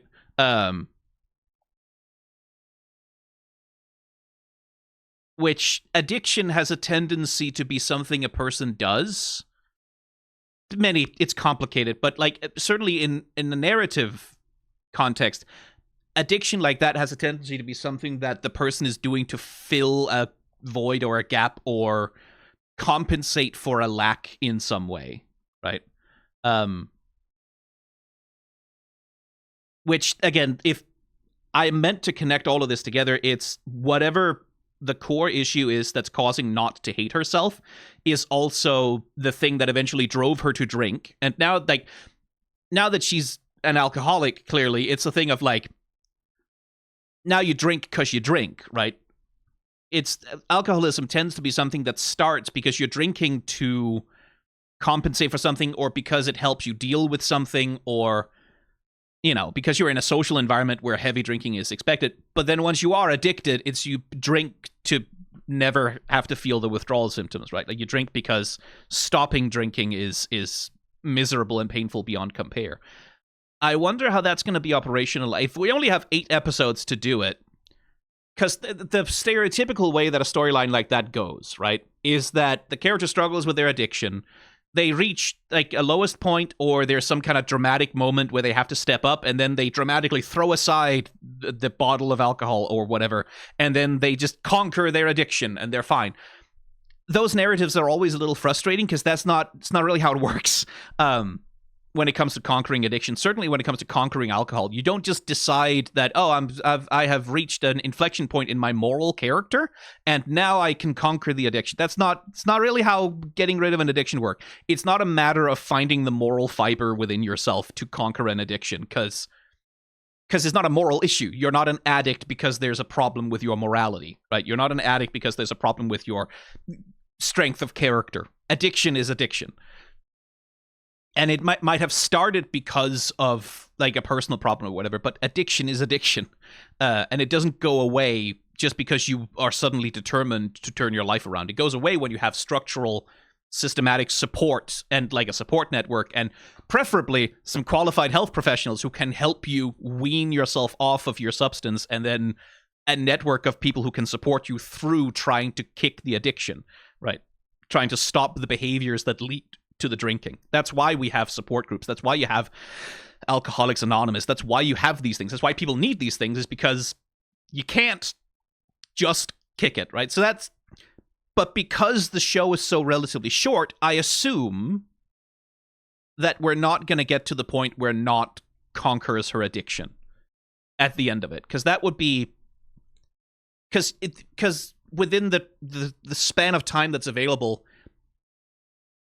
I guess you could do it in a montage, right? Like a long montage of,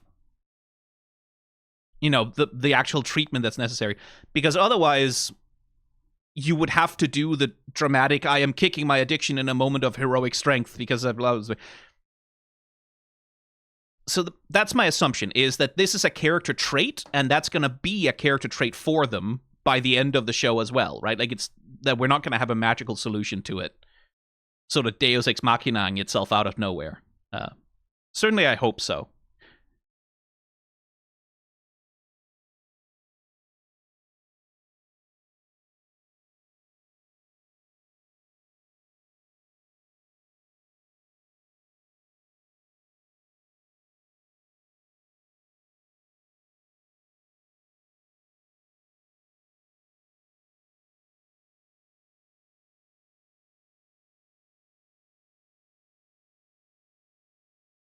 Yeah, they spent some time and effort on this summoning sequence.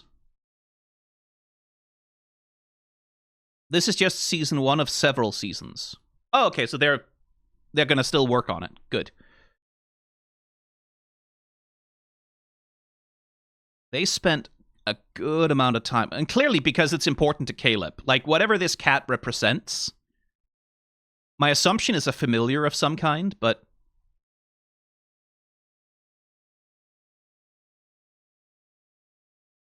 this is like an emotional linchpin for Caleb specifically.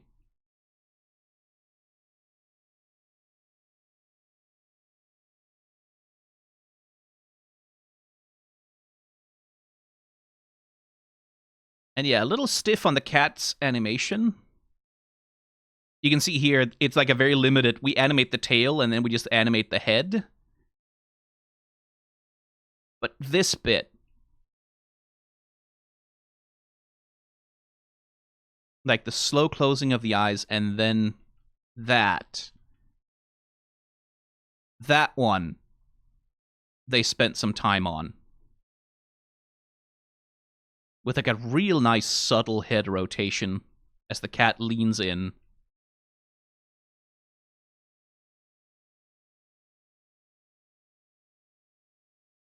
And like, again, clearly this is something emotionally very important to him. One would imagine connected with his magic, his ability for sorcery.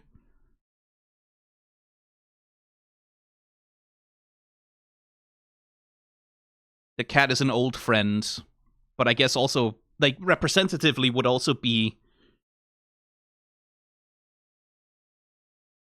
synecdoche for his connection to magic as a whole.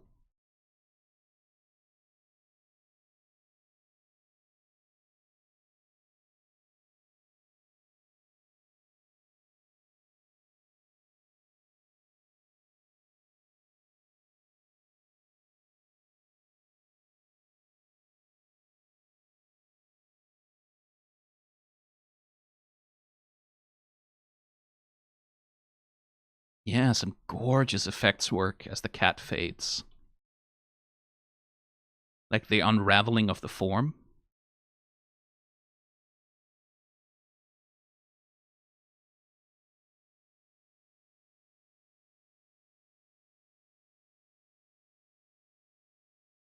again, good composition here. You see how we have this huge warehouse space, but we constrain Nott and Caleb within this little internal window frame to sort of, it closes the space around them, but it also makes it more intimate, right? It creates a space of intimacy for the two of them, where Nott has clearly just witnessed something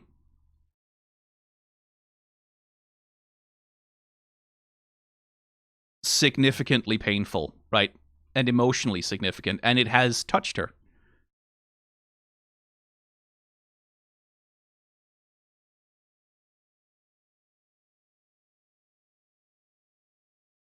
Very good little gesture.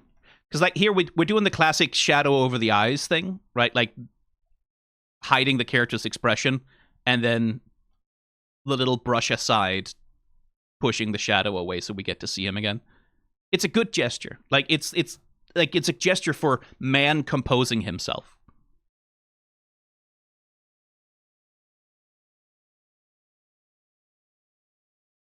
Also interesting from a D&D perspective that we're actually making spell components matter. Oh, hey, spell components are important. You need spell components to cast spells? Yeah, I think I've heard of that once. Someone said that. I thought it was an urban legend. I thought it was a myth. I thought wizards could just wave their hands and then the spell comes out so long as you have the spell slots. That's the way it works, right? That's how I've always played it. It's like spell components are... The other thing about spell components also, like spell components in D&D are often jokes.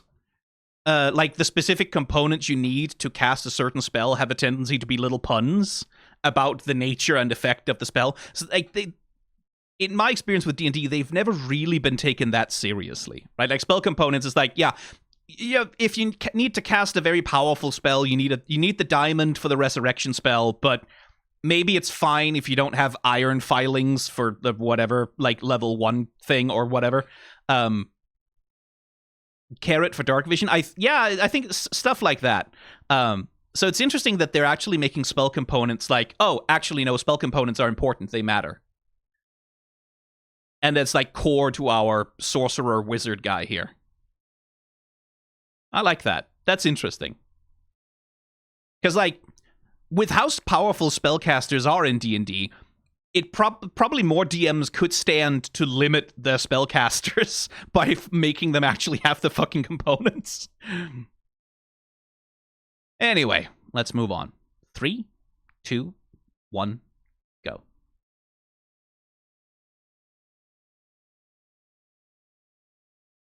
It's the...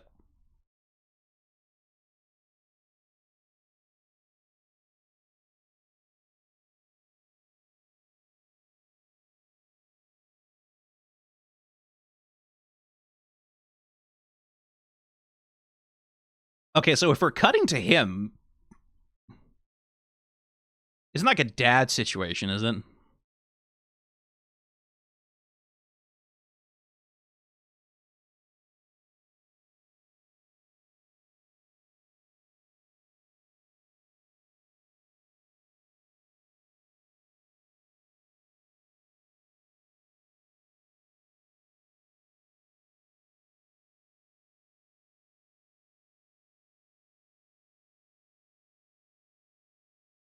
That's what you say to someone before you kill them.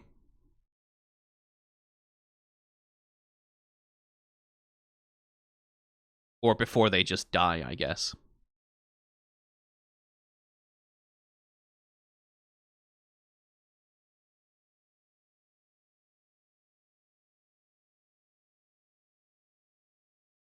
Nom nom nom nom nom nom nom nom nom nom.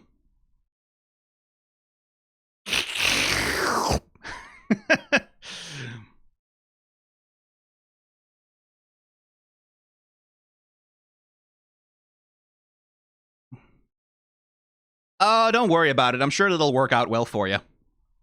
Messing with that thing.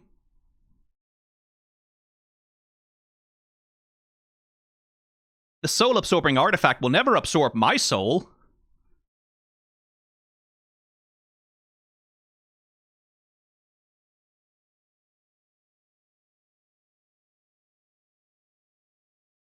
And we end as we began. Very good.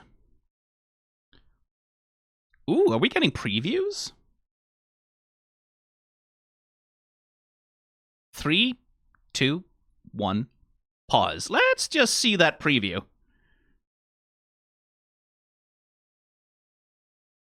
Oh no! The king died and now he's king? Oh man, I really thought they were gonna go the distance, the two of them. I thought they were such good pals. He must be broken up. That must be hard on him. I want to send him a gift basket or something, like condolences. Like, oh man, your friend, the king. Oh, dude, I'm so sorry. Oh, I'm so sorry that happened. Oh, who could ever have thought that might happen? Alright, someone with a crescent moon. That was the fellow in the intro. Fellow? Person. Person in the intro. Circus thing, I think? Oh. Well, R.I.P. Beauregard? How good is the healing magic? Like, they have cure wounds, I'm sure, but... some kind of frozen something. Don't know what to make of that. That seems fine. That's okay. Eyes opening up in the sky, that's usually a good thing. Suspect that's our main party going by the silhouettes. And they're having a good time. This is fine. This is fine. It's fine. Don't worry about it. Good things are happening in the future. That's what I'm taking away from these visions. Is that everything's about to be fine. Anyway, hello, murder person with a sword. What's your deal? 3, 2, 1, go.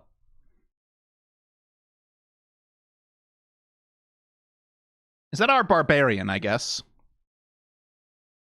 Oh, okay.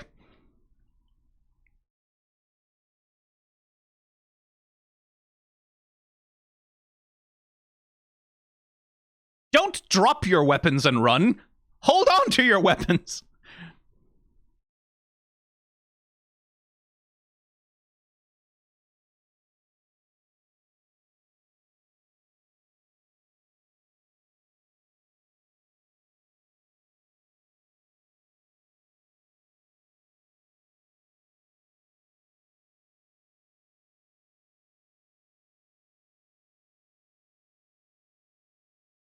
Yeah, fire it indoors. That's a great idea.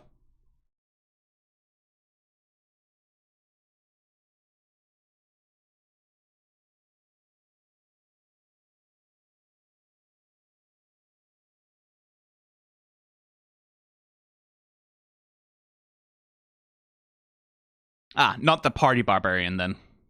Another villain, I guess?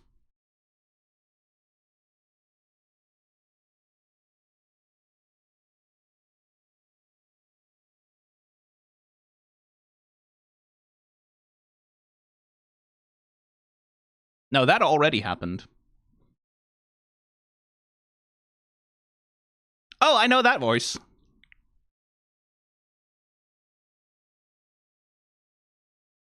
Ah, it was him. Okay, well, thanks for the spoiler. Not that I hadn't guessed it, but thanks for the spoiler, I guess.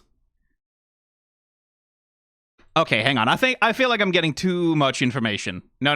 This is a little bit the trailer revealing half the show. Let's not do that. Let's not do that. No. Give me the credits.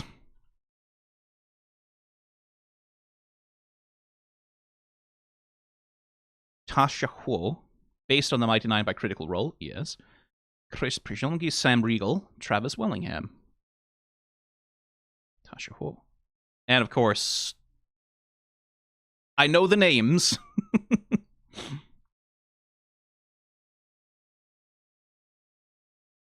That's a lot of executive producers, because I guess the whole party and the company are all in there. Co-executive producers. And a producer also.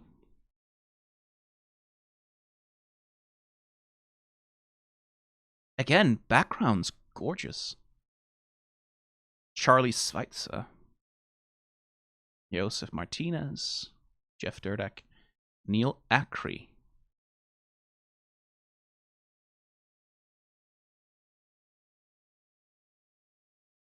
So Laura Bailey. Okay, so they're doing a whole bunch of the other voices as well. Makes sense.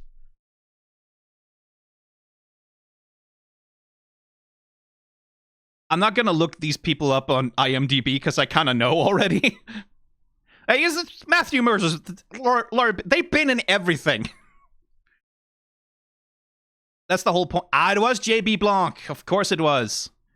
As Rusimir. And presumably also as some other voices. And Jonathan Frakes playing Xenoth, yeah.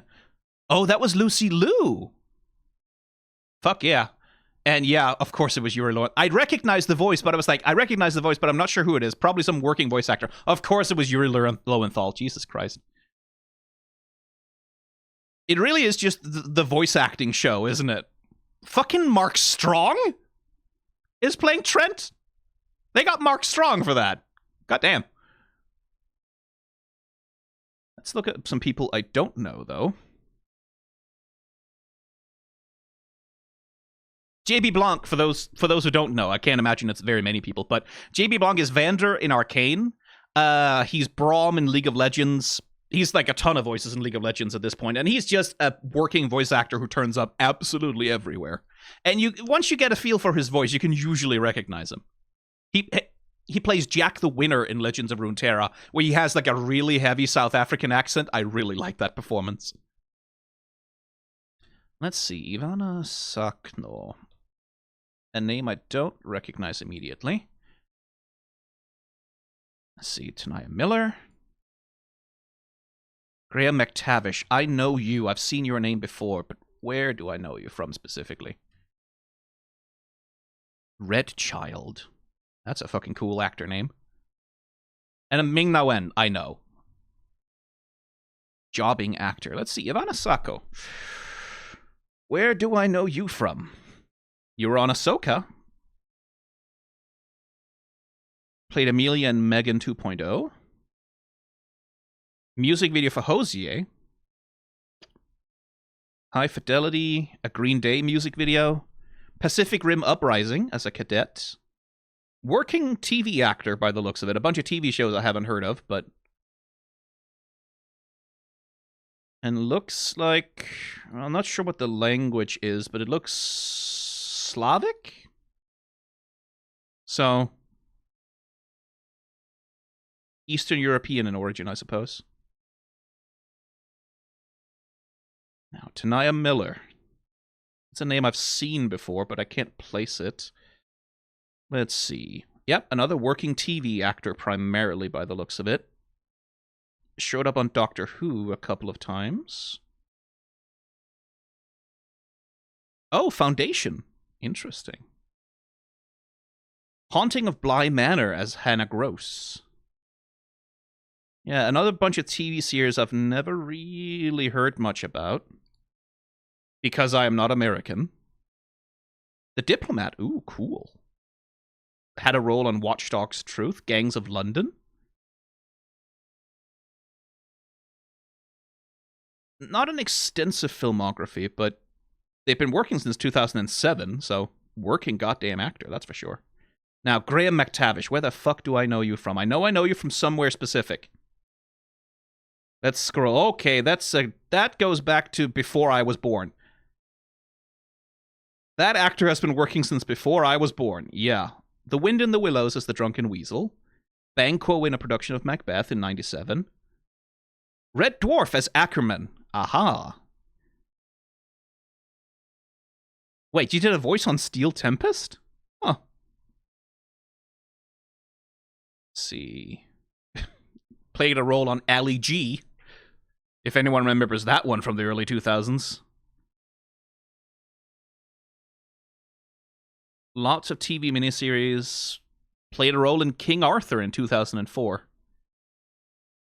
I kind of want to rewatch that movie. Not because it's good, but because it's of its time. Yeah, so a lot of TV work and movie work to start out with, and then the voice acting roles sort of start making their entry. Voices for Medieval Total War, Lost Planet. Played a role on Numbers, NCIS. Played a role in Rambo in 2008, good lord. Pushing Daisies. Oh, cool. Quantum of Solace, the video game. Yeah, voiced Loki in a Hulk special of some kind. Played Sebastian Shaw in Wolverine and the X-Men. Nice. Voice on Ninja Gaiden Sigma, Uncharted 2, Dragon Age Origins, Modern Warfare, The Saboteur, Dante's Inferno as Dante Alighieri. I bet you that's where I saw. That's where I've seen that name and I recognize it from. Metro 2033, Transformers Warp of Cybertron, Singularity, Call of Duty Black Ops, Dead Space, Warhammer. Oh, that's probably also Warhammer 40,000, Dawn of War 2 Retribution. I played that game too much. Infamous 2, Ace Combat, Assault Horizon, Uncharted 3, Call of Duty, Star Wars The Old Republic as several voices. Voiced Loki for a few other things from Marvel.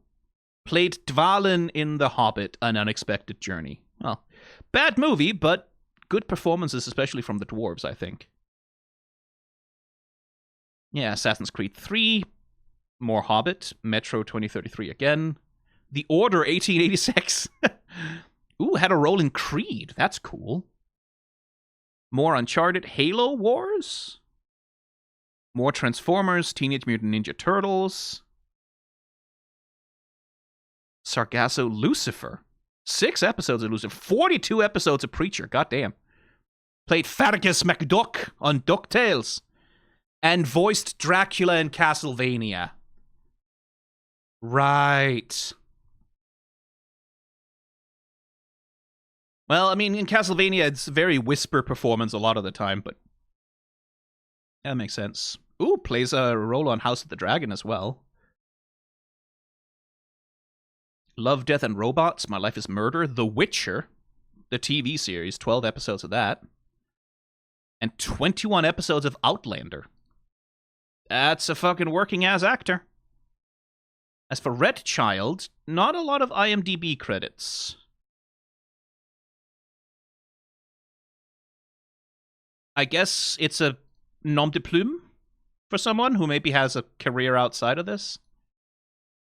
But mostly it's the Mighty Nine and then a couple of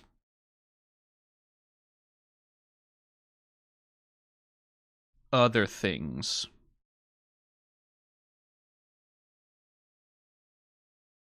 Yeah, so not much to say about that actor, I guess. At least not that I can find.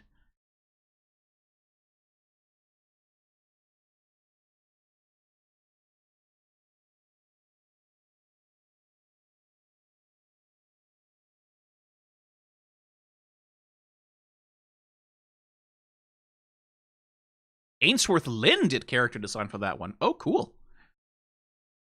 That's an artist I know. Not personally, but...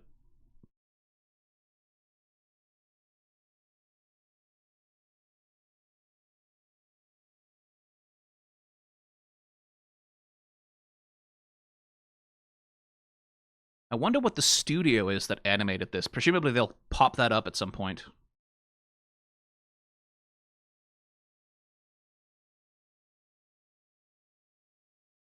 ...3D rendering by Incessant Rain Studios. Production Rev, animation services by them. Yeah, that's a Korean studio, clearly. Or at least a studio staffed by a lot of Koreans.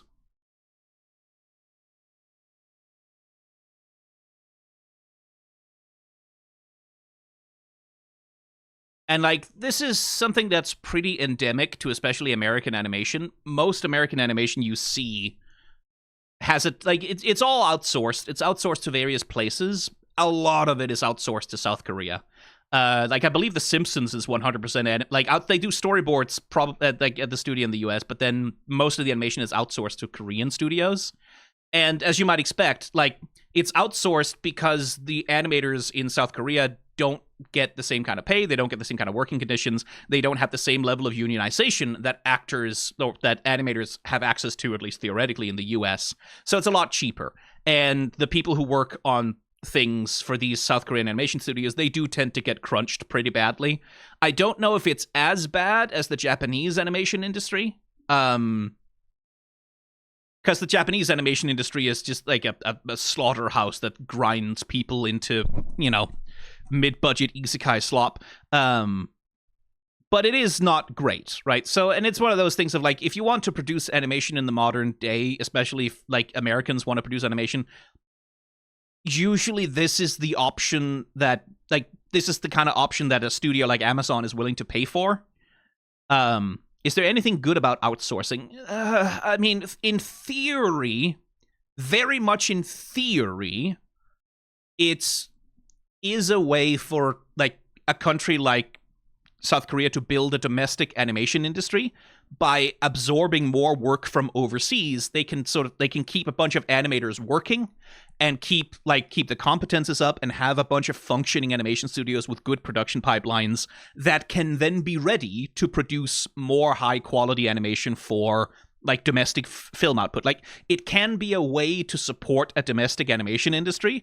The problem with outsourcing is the only way that you're going to get the outsourced projects is by underbidding anyone who's working in like the United States, Europe, etc., which means you are there's a brutal race to the bottom in terms of compensation, right?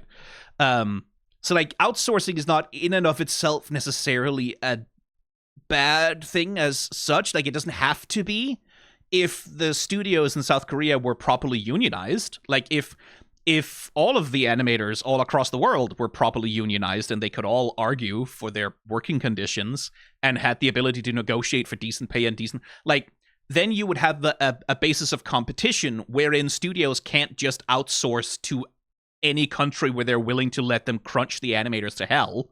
Then it would be you would actually have competition across international like borders and things like that, where studios it's not necessarily a bad thing that a studio in the United States purchases animation services from South Korea, but in practice it is, because capitalism, right? It's bad in the way that capitalism is always bad.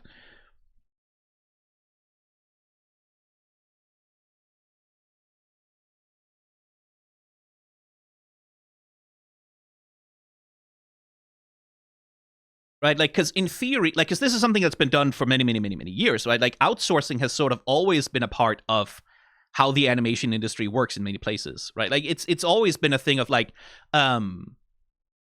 Japanese animation studios were doing a whole bunch of the episodes of Batman the animated series, Superman the animated series, the Justice League Unlimited cartoons, things like there's always been a lot of animation outsourcing and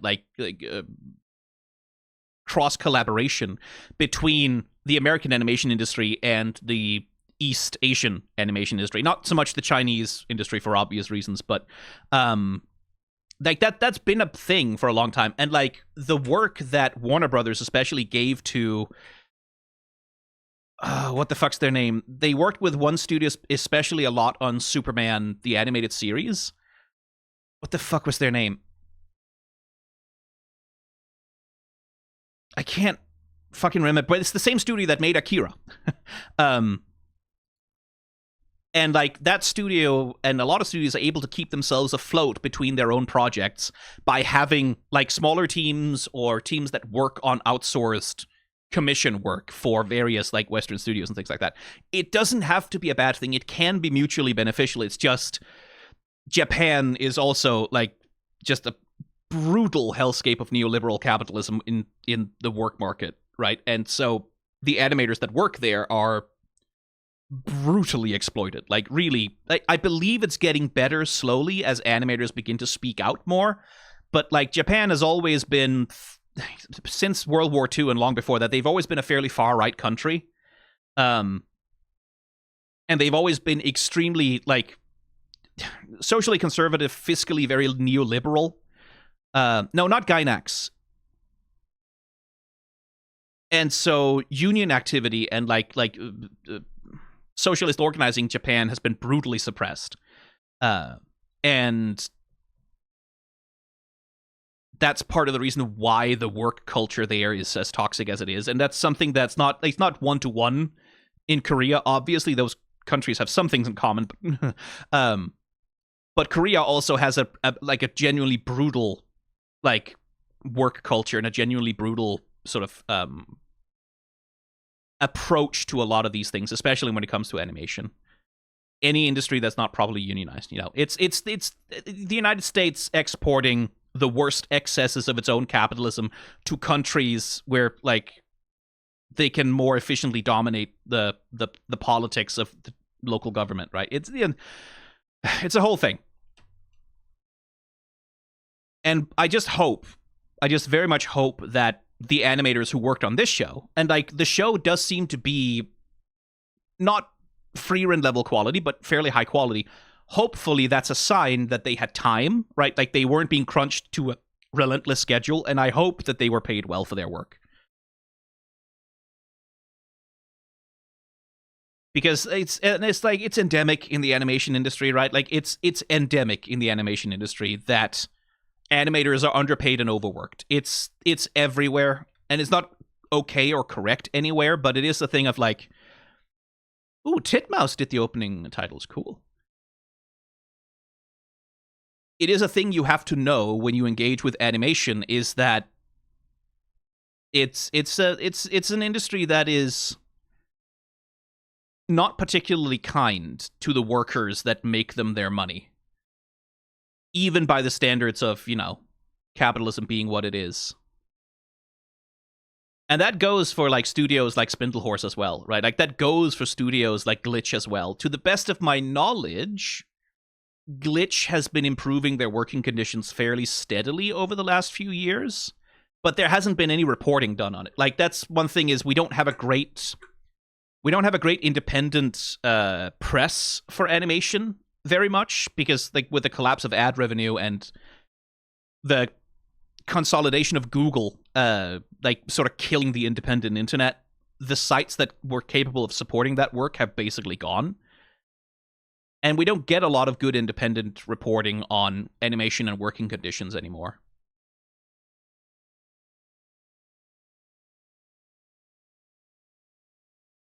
So it's hard to know exactly what the conditions are, even inside studios like, okay, unionized. Well, no, that's the voice actors, Ayatse and SAG-AFTRA.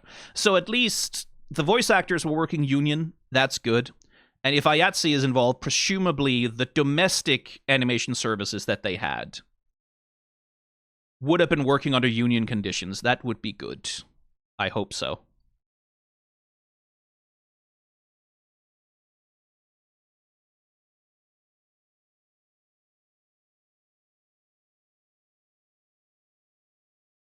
Die deutsche Fassung. Aufnahmeleitung. German. Mit den Stimmen von. Such a beautiful language. Weitere Stimmen! I can make fun. You invade our beaches every summer. Ooh, cool. They did a lot of different voice localization for it. That's nice. I like that. Okay. Intriguing first episode.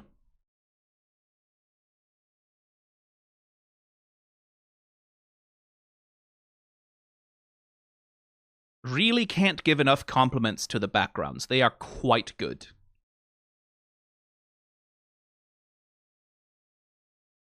And the compositors as well are like I said, I spent some time on it. They're doing a great job, right? Because there are scenes like, well, this one is a good example, right?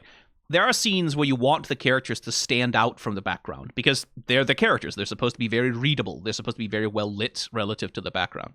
But then in moments when they do want that integration between character and background, like the compositing is really good.